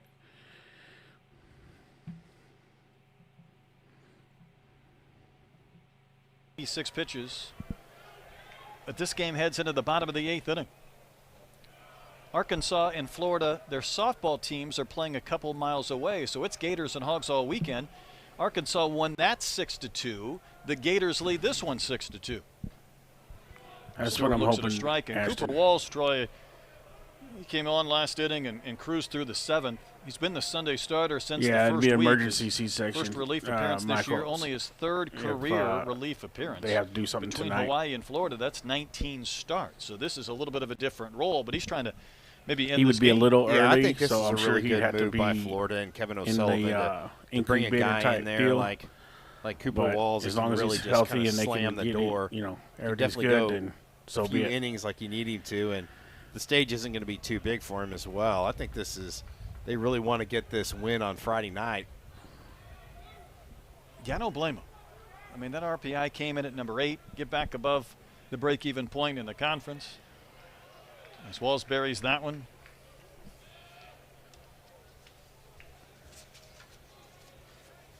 Thank you, Mr. Terry. That was not much fun last weekend in Tuscaloosa, and you can understand it. Stewart blisters one into the shift, and how about Curlin? A circus catch and tumbling to the outfield grass with the grab. I almost think he caught that ball behind him. Definitely had some snow cone action on the end of the glove. That was 110 off the bat. And watch Curlin lay out to make this grab. Look, it's literally behind him. That is an absolute rocket. And what a great play. Boy, in banana ball, you should get like 2 outs for that. You should be doing a flip and then catching that ball. Yes, well, he did the flip, but he was just trying to Thanks, catch Michael. it. He wasn't trying for the style points. Yeah. I think the ball kind of carried him out I into the won't outfield just a little I bit. think it did too. Stop something I started. We will get through What a the play. game, and Nolan Souza there's nothing I takes can strike do one, really so that right is now. now 10 straight Razorbacks that have been retired. You talk about shortening a game, they've done that. The funny thing, though, talking about Florida trying to get to 4-3, and there's a ground ball towards short. Lawson there to make the play. And Arkansas putting forth some quick outs here in the bottom of the 8th. Troy, Texas last night defeated Oklahoma, and I mean they pounded the Sooners 14-0. So they're at 5-2, and entering play today, there were 5 teams at 4-2.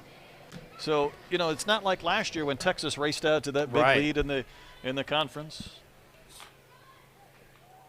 And I would be not surprised in the least, as Mike Anu takes one inside, if we don't get a couple of more weeks, and there are just about 6 or 7 teams all within a game of each other in one manner or another.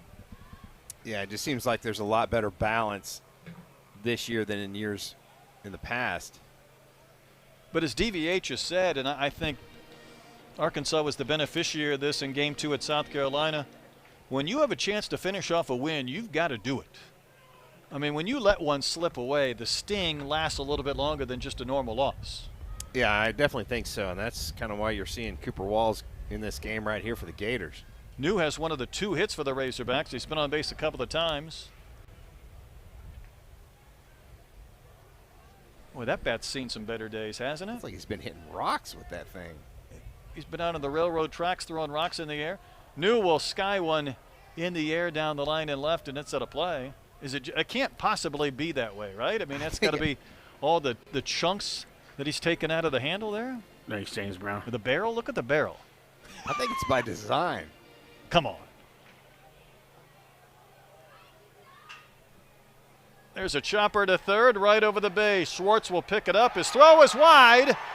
And New, with his speed, will turn and race to second base. So the Hogs needed maybe a break to get a base runner. New hit that in the right spot. And I'm not sure Schwartz shouldn't have just eaten it, but his throw went down the line and right. Yeah, that's going to probably be a single with a throwing error. And the thing, you're absolutely right, because if Schwartz just eats this baseball, then you just have a runner at first base. Now they've got a runner in scoring position. Probably a little less important. It's a 4-run game, but it does take away a force at second, give Arkansas a chance to score with a base hit.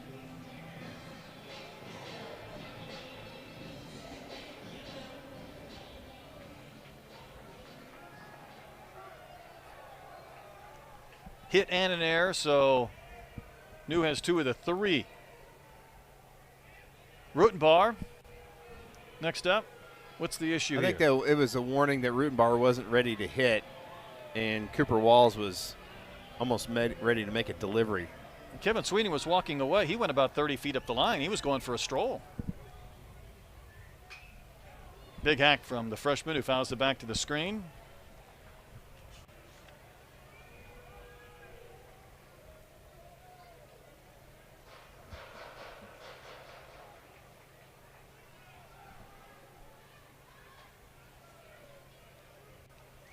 Arkansas's 2 runs came on the Helfrich homer in the 5th. That's it. Well, Brett, the wind has not died down. It is still blowing out to right field at a pretty good clip. And yet it's not impacted near as many balls as I thought we would see tonight. I mean, right now that's blowing as strong as it has been all game long. So if Rutenbar can just get one up in that jet stream, it's going to go. It says 10 miles an hour. I'm in disbelief. Walls with a 1-2 to Rutenbar, and he works on that outside corner and just missed.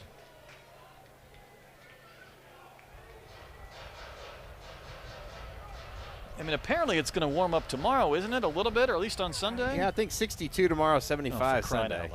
Go get that bat, James, Bubba. this is through the super chat me over the if head you with wanted to. That ball down the That line way. and left, and There's it's a run fair. scored. Rutenbar's going to have Finally extra a bases. hit with a runner New on will base, and it score. comes from Popeye. Rutenbar in With with a the double. double. The throw gets away, but it's a 6-3 game. That away, young man. Well, he just shot one inside the line and down towards the foul pole. It's a really good 2-strike approach by Carter Rutenbar. Hit the baseball where it's pitched. You can see it was really Be good, fading Deja. away. And you see how far Schwartz was playing off the line, and with New at second base, he scores easily. Well, maybe that error did come into play. Otherwise, who knows? Down 4 runs, maybe even with New speed, they might have held him at third base. But Arkansas again has 4 outs with which to work. Now down by 3 to the Gators, and Reese Robinette will be the batter. That's a clean-shaven Gator right-hander. He looks cold to me, though, doesn't he? He does. It's not Honolulu. It's not Gainesville. Cooper Walls is saying, let me get a couple of outs and get out of here. I think the cheeks are giving him away. I think so. Robinette is 0 for 3. And that breaking ball carries a little bit down in the zone and misses. Well, with that wind blowing out, Strayer, the right fielder, is playing really shallow. He is trying to take away a line drive. Able to land that one for a strike. So you would think there might be a fly ball where if you're playing deep, you might be able to get to the fence, leap up, and make a catch. It's harder to do that when you're in beyond that wear area in right. Got to cover some ground. And the wind's blowing out that direction as Correct. well, too. So that's the crazy thing. I think that's definitely a strategic move by the Gators. Well, even if Robinette gets on, he would bring Pompey to the plate representing the tying run. Big swing and fouled back.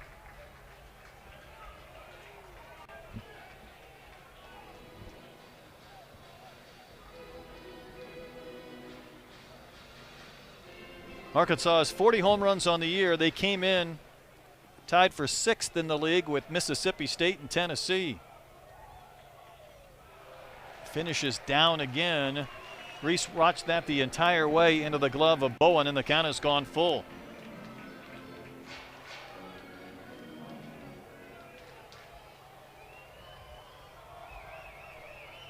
The payoff pitch, ripped in the air, down the line and Yeah, right. there It's you going to go. drop and get by Let's go, Strayer. little country. Rutenbar will score. Robinette in with the double. It's a 6-4 game, and the tying run will come to the plate. 3 straight hits with 2 outs in the inning.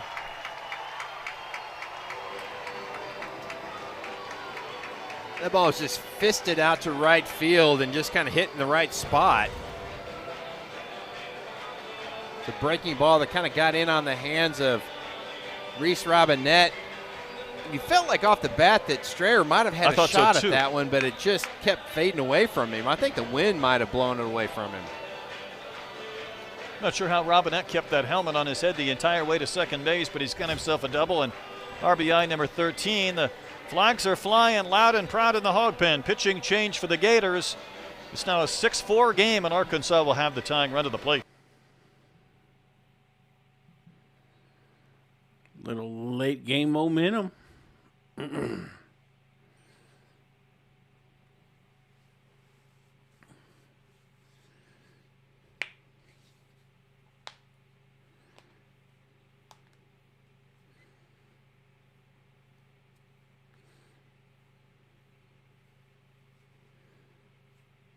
Appreciate everybody hanging around and finishing up the game. After the game is over, it will be a quick ending so I can get to get going.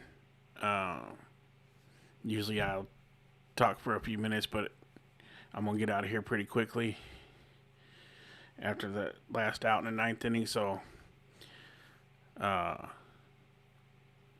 just a little heads up.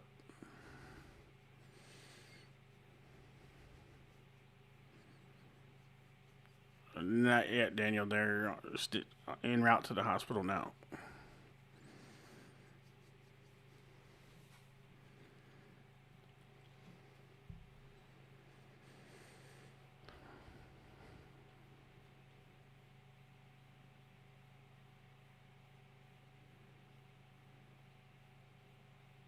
So I apologize for the quick exit after the ninth inning.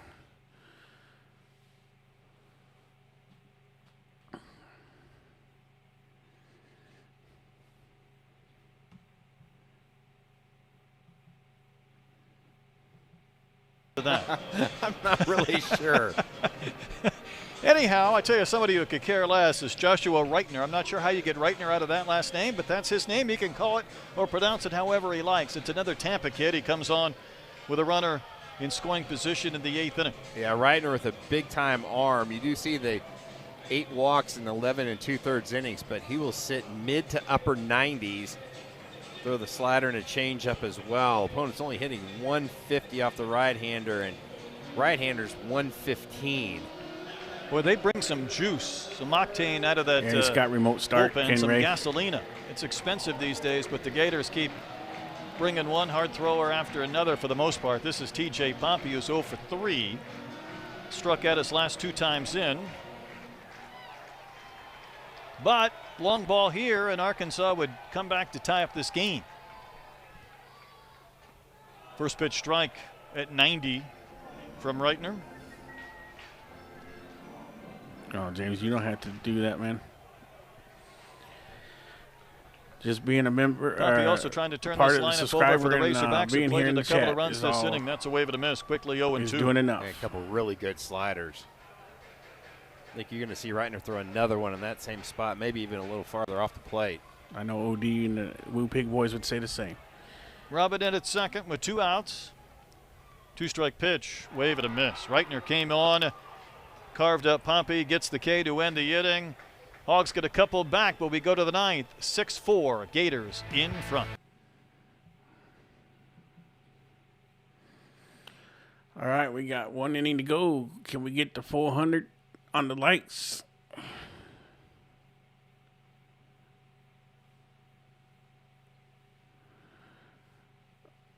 Oh yeah, I will. You guys will know what tomorrow, for sure. I'm transparent, you know.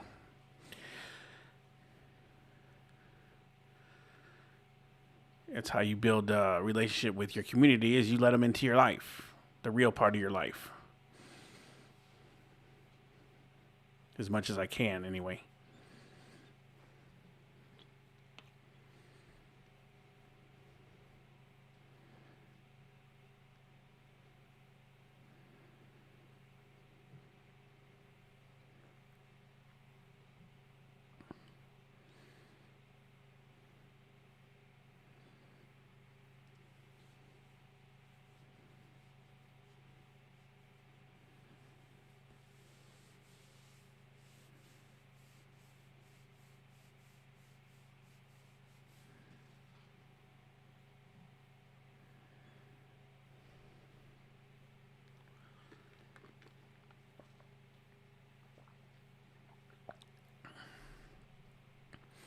I don't know that they got anybody else to send out there, Ashton. That's probably why.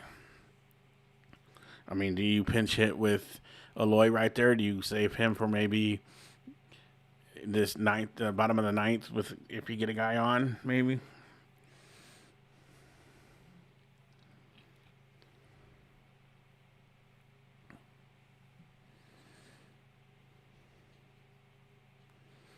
Oh, yeah, I appreciate that, man. Sorry, I keep getting distracted with This is Curlin. Going to wave and miss at the first pitch. Curlin 0 for 4. He made that great catch last thank inning. you, Jonathan. Think about the ball that Appreciate you and welcome into the Sarge squad. Stewart hit last frame, Troy. If that one's not caught when the Hogs ended up scoring a couple. Yeah, that was a really big play by Curlin because that ball was absolutely hammered. It's fouled off of Curlin, ricocheting out towards second.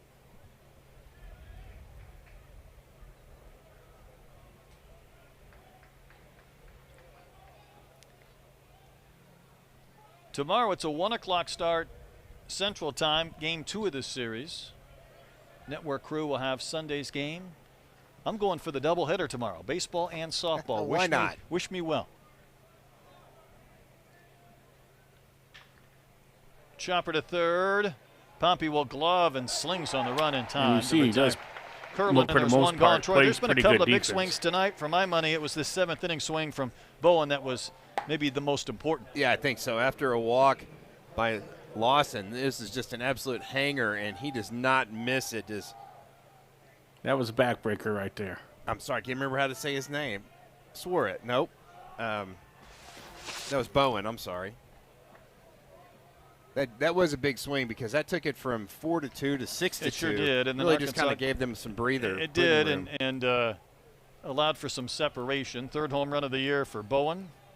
He had one against South Carolina Network. Second inning Saturday, and it was did have one the first hit, the first run in that series. against, The Gators had been 0 for 30 before that, and it the 2 home run gave game them was just a little bit of juice. But this home run tonight, much more relevant. Was the South Carolina first game in the South Carolina game. Well, the power's definitely there in the Gator lineup. Just seems like Friday night has been their Achilles heel. He had 5 RBIs in the first, 2 innings. 2-0 the count. In there for a strike. You want to come with me tomorrow for both baseball and softball? I agree. You're right. Water does find its level. That's a big day. You're going to have to hit some It all Mountain Dew averages or out. caffeine Well, at some right. point. And my daughter's got 2 games I'll be following on the iPad, and there's a game to go to the Final Four from my basketball team. So let's just keep it real. Up the middle, it might hit the base, and it does. That was tracking right to second, and it was going to be a hit either way. But when it took an angle, I was wondering if it might just kind of kick by Kojal and be the possibility for more dramatics. You get a bonus point if you hit the bag, the pillow. Yeah, just a cue shot right up the middle, and there's no way that anybody's going to make that play. And Arkansas fans are just glad that Camden Kojal's okay. All right, so Carson Bowen has 2 infield singles today, the catcher, in addition to his big fly. This is Surwick. That was a scalding 74 miles an hour off the bat. They don't ask how, they ask how many. Yeah, he hit one against Mississippi State, a walk-off. Surwick had the homer in the 3rd, the Oppo shot to the ledge and right on the building up near He's the very offices streaky, to make it Network 4-0. is what I would call him at the plate. That was the Pompey's only blemish very against streaky. Gibbler until he walked Lawson in the 7th, and when that home run came from Bowen, he got another run tag to his line. There have been 10 runs in this game and only 12 hits. Whoa, heads up in the Gator dugout.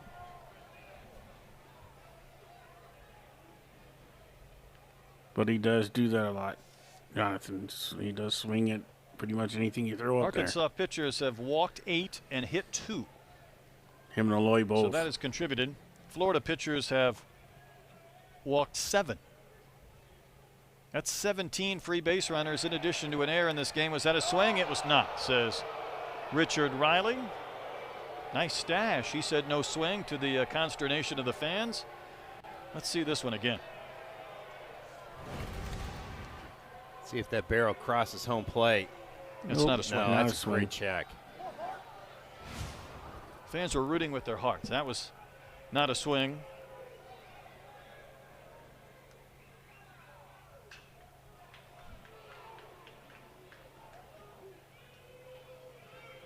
Tell you what, the Gators have some big dudes in the batter's box in addition to some really guys throwing do. some heat coming out of that bullpen.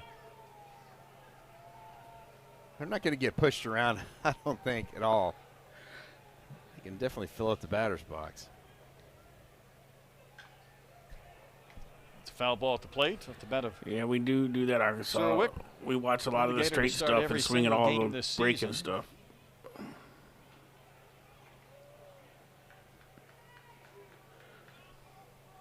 Just hitting coach has not got these guys. I don't think they have a game plan when they go to the plate. I think he just sends them up New there. set of baseballs for plate umpire Kevin Sweeney. Try to do something. What do you think about that softball offer? If you change your mind, Okay. you got about 24 hours, if maybe a little bit less, if you want to go see Gators and Razorbacks ×2. That pitch is down. There is a Mexican soccer league doubleheader at the football stadium tomorrow, so it's going to probably cost you $5 to park. So just keep that in mind. All kinds of. It's going to cost me $5 to park, and I'm working the game. Oh, that's rough. That'd be cheaper to park here at the baseball stadium. Just get walk. one of those scooters and That might not ride be a up bad the hill. idea. With all my attachments. Count is full. Here's the payoff. Boy, that was way up and in. Now a couple of runners on. I tell you what, the one thing the Razorbacks did in the 8th inning was give themselves a chance with a base runner to bring the tying run to the plate in the 9th, but not if Florida adds to this lead in the top of the inning. Yeah, and this is going to bring DVH out to the mound, and I think we're going to see a pitching change right here. Arkansas has used 4 pitchers, and it's about to be number 5. Percy Cruz through the 8th. An infield single and a walk with 1 gone will necessitate a change. We'll keep those bullpen doors.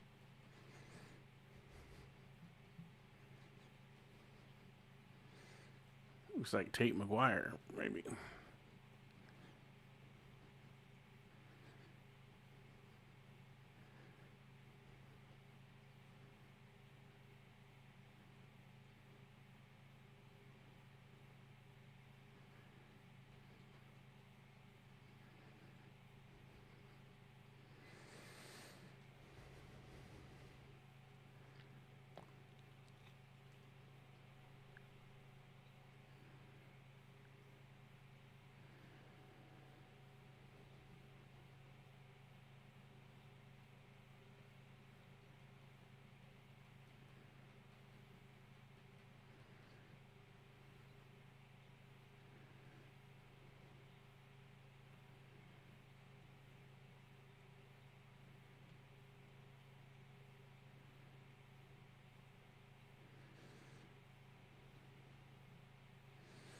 We're 38 likes away from 400.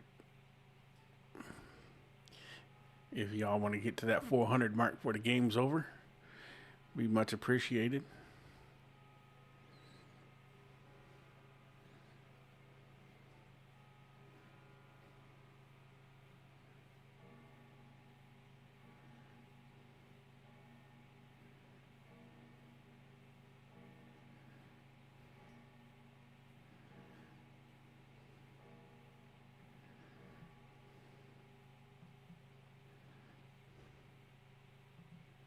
In the game now in the 9th inning. He is nice and loose, isn't he? McGuire's going to sit in the low 90s with that fastball, big sweeping breaking ball as well, and you're going to see him lean on that breaking ball quite often. Really good strikeout to walk ratio, and definitely a guy that can get the strikeout, but he's looking for a ground ball right here. Well, certainly is. Try and keep this at a 2-run game, if at all possible, for the Razorbacks, who have never led in this one. Florida has had the grip on this contest for basically the entirety. Blake Sears, one of the reasons why. He has 3 of the 12 hits in this game.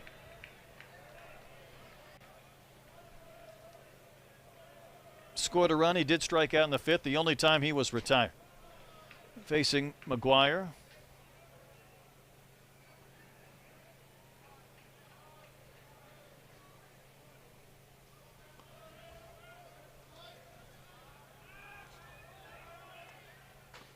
Leaves that one at the top of the zone.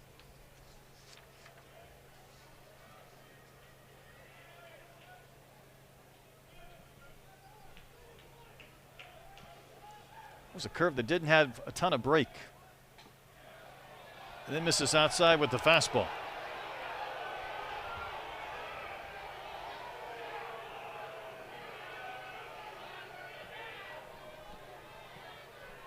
Well, he really doesn't want to walk Sear to load him up. And he did just that. That's 3 straight base runners, and the bases are juiced for the Gators and Cash Strayer. It's really good at bat right there by Blake Sear. Didn't try to get too jumpy at the plate. We got the head hog talking to himself in the dugout, and I don't blame him at all. Corners are going to be brought in. So Pompey and Robinette might come home with this baseball. All right. Well, Cash Strayer's walked 3 times. If you want a guy to step into the batter's box with the bases loaded and have a patient at bat, maybe it's Strayer as he takes strike 1. Got that curve again. Strayer waves and misses. Boy, pulled the string. Really good changeup right there by Tate McGuire. You get him in swing mode after he took strike 1 and then waves through the change. It's 0-2. McGuire will run one up and out, really not in danger of being in the zone there. Wouldn't be surprised if McGuire doesn't come back with that changeup again. I was thinking the same thing. Well, that's popped up. The wind will maybe keep this potentially in foul territory. It's going to do more than that. And it drops and everybody moves up a base and the Gators had a run.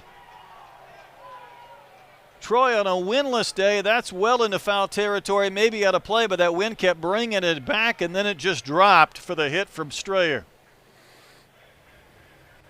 Boy, it looked like a lob wedge right down the left field line, and just off the bat, it looked like it just went straight up. Strayer's not even running. Look at it. He's just watching it, and then all of a sudden it's like, wait a second.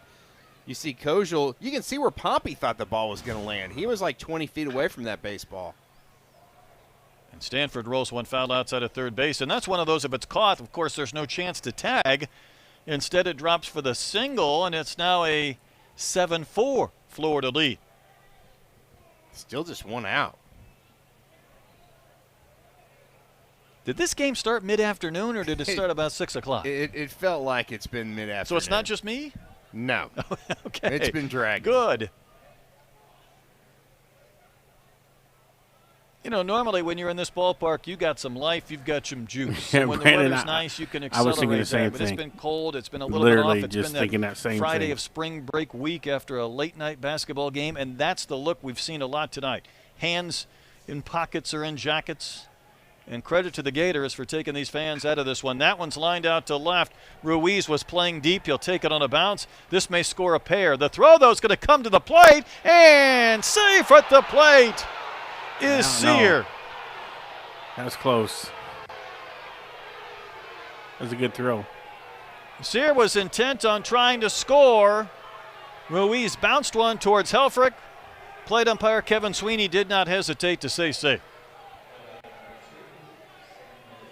And Troy, it's the bottom of the lineup doing more damage for the Gators. Boy, they have just been absolutely tearing up Arkansas with free base runners and just patience, and then really delivering when they need to. See, now that was the worst pitch. In fact, the bottom of the lineup for the Gators, then it was 6, 7, 8, then that 9 has batter done that he considerably walked. more than the entire Arkansas lineup tonight. that strike zone is just And 2 absolutely walks come around terrible. to score Well, for they the certainly Gators. do. Those were huge. So 5 of the runs the Gators have scored tonight have been individuals who have walked.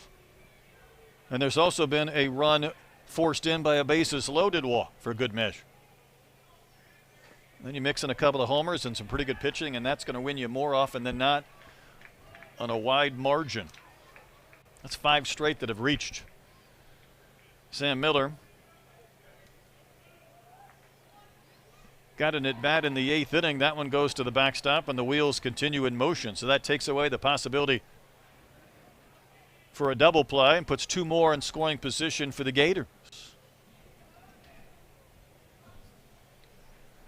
Arkansas is going to bring the infield in right here. They don't have any choice. They do not. Miller's an interesting story. He was at Columbia last year, 16 homers, Ivy League Player of the Year. It's a good Columbia team. We had a kid from our neighborhood who was their pitcher who's now at Duke, and Miller will wave and miss.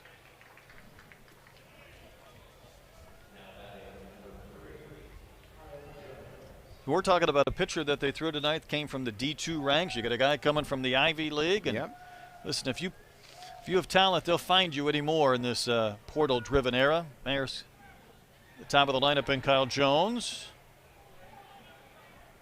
Strike 1. Yeah, you're right. I'll tell you one thing that you learn pretty quickly is there's talent at every level. Jones will wave and miss. What's interesting is, though, these are two of the teams that year in and year out for, a decade or so have been really good at getting the top high school talent. You mix in LSU, maybe State, a few others that are really good at going out and getting the top players, Tennessee, and then you start to supplement with the portal. And it's down and out. Now this Florida team trying to go to 21-6 and 4-3 in conference play.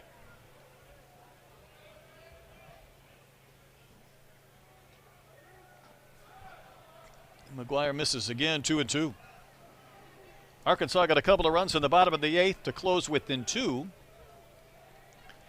And Florida's responded with 3 in the top of the 9th. And it looked like McGuire was in command of this sequence, and I think he's missed on 3 straight. Yeah, that's a good job by Jones, just really laying off that breaking ball down and away, and swung through a couple of them early on and has just spit on 3 in a row.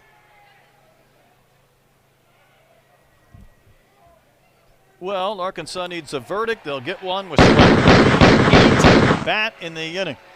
Gators had 3 huge insurance runs as Arkansas comes.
And Ruiz to begin the bottom of the 9th inning. Troy, it's going to get down to about 38 degrees this morning. Yeah, that's pretty tomorrow crazy. Morning. And then we'll play at 1 o'clock tomorrow Central Time. Game 3 of the series on Sunday, also an afternoon contest as We've always Turner used, hits for Ruiz. AI Wild Hog. We've never had highlights during commercial breaks. And Reitner pumps in strike 1. Turner's had 5 hits and 19 at bats. There's the numbers.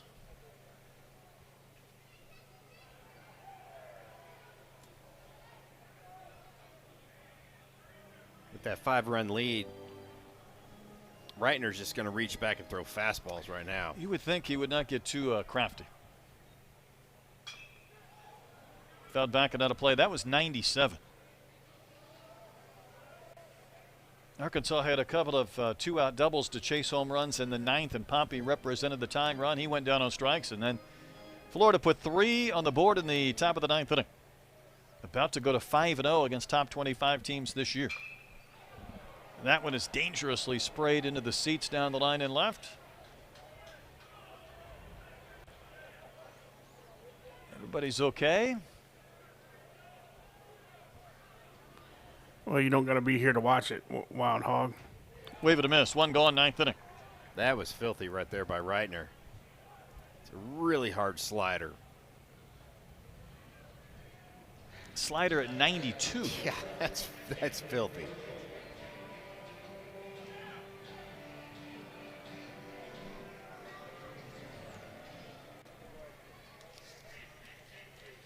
Brings up Kozel. Scored an Arkansas run today. A couple of walks on his ledger.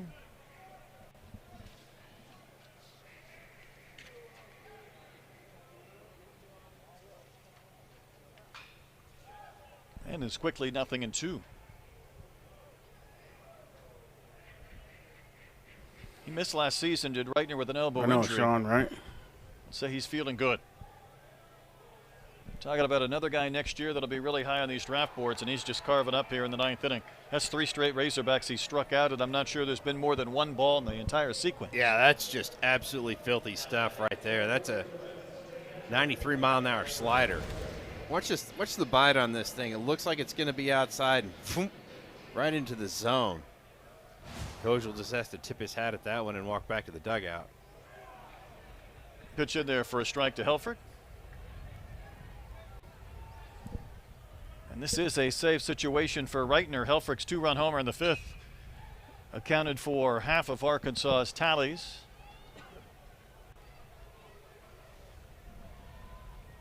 Again, Reitner jumps out 0-2.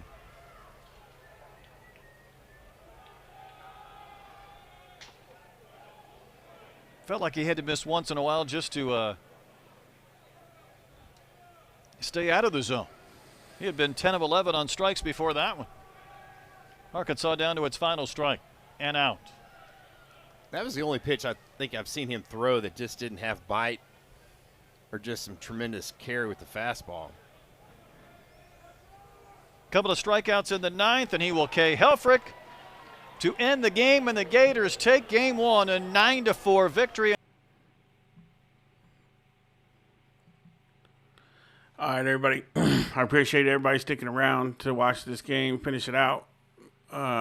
Sarge is on his way to the hospital to check on the grandbaby. So I appreciate y'all. We'll see you tomorrow. I don't know if I'll be able to have slept by then or not, but we'll make sure the game is on. The stream is live and 12:45. So appreciate everybody. I love y'all, and we'll catch you in the next one. Way off in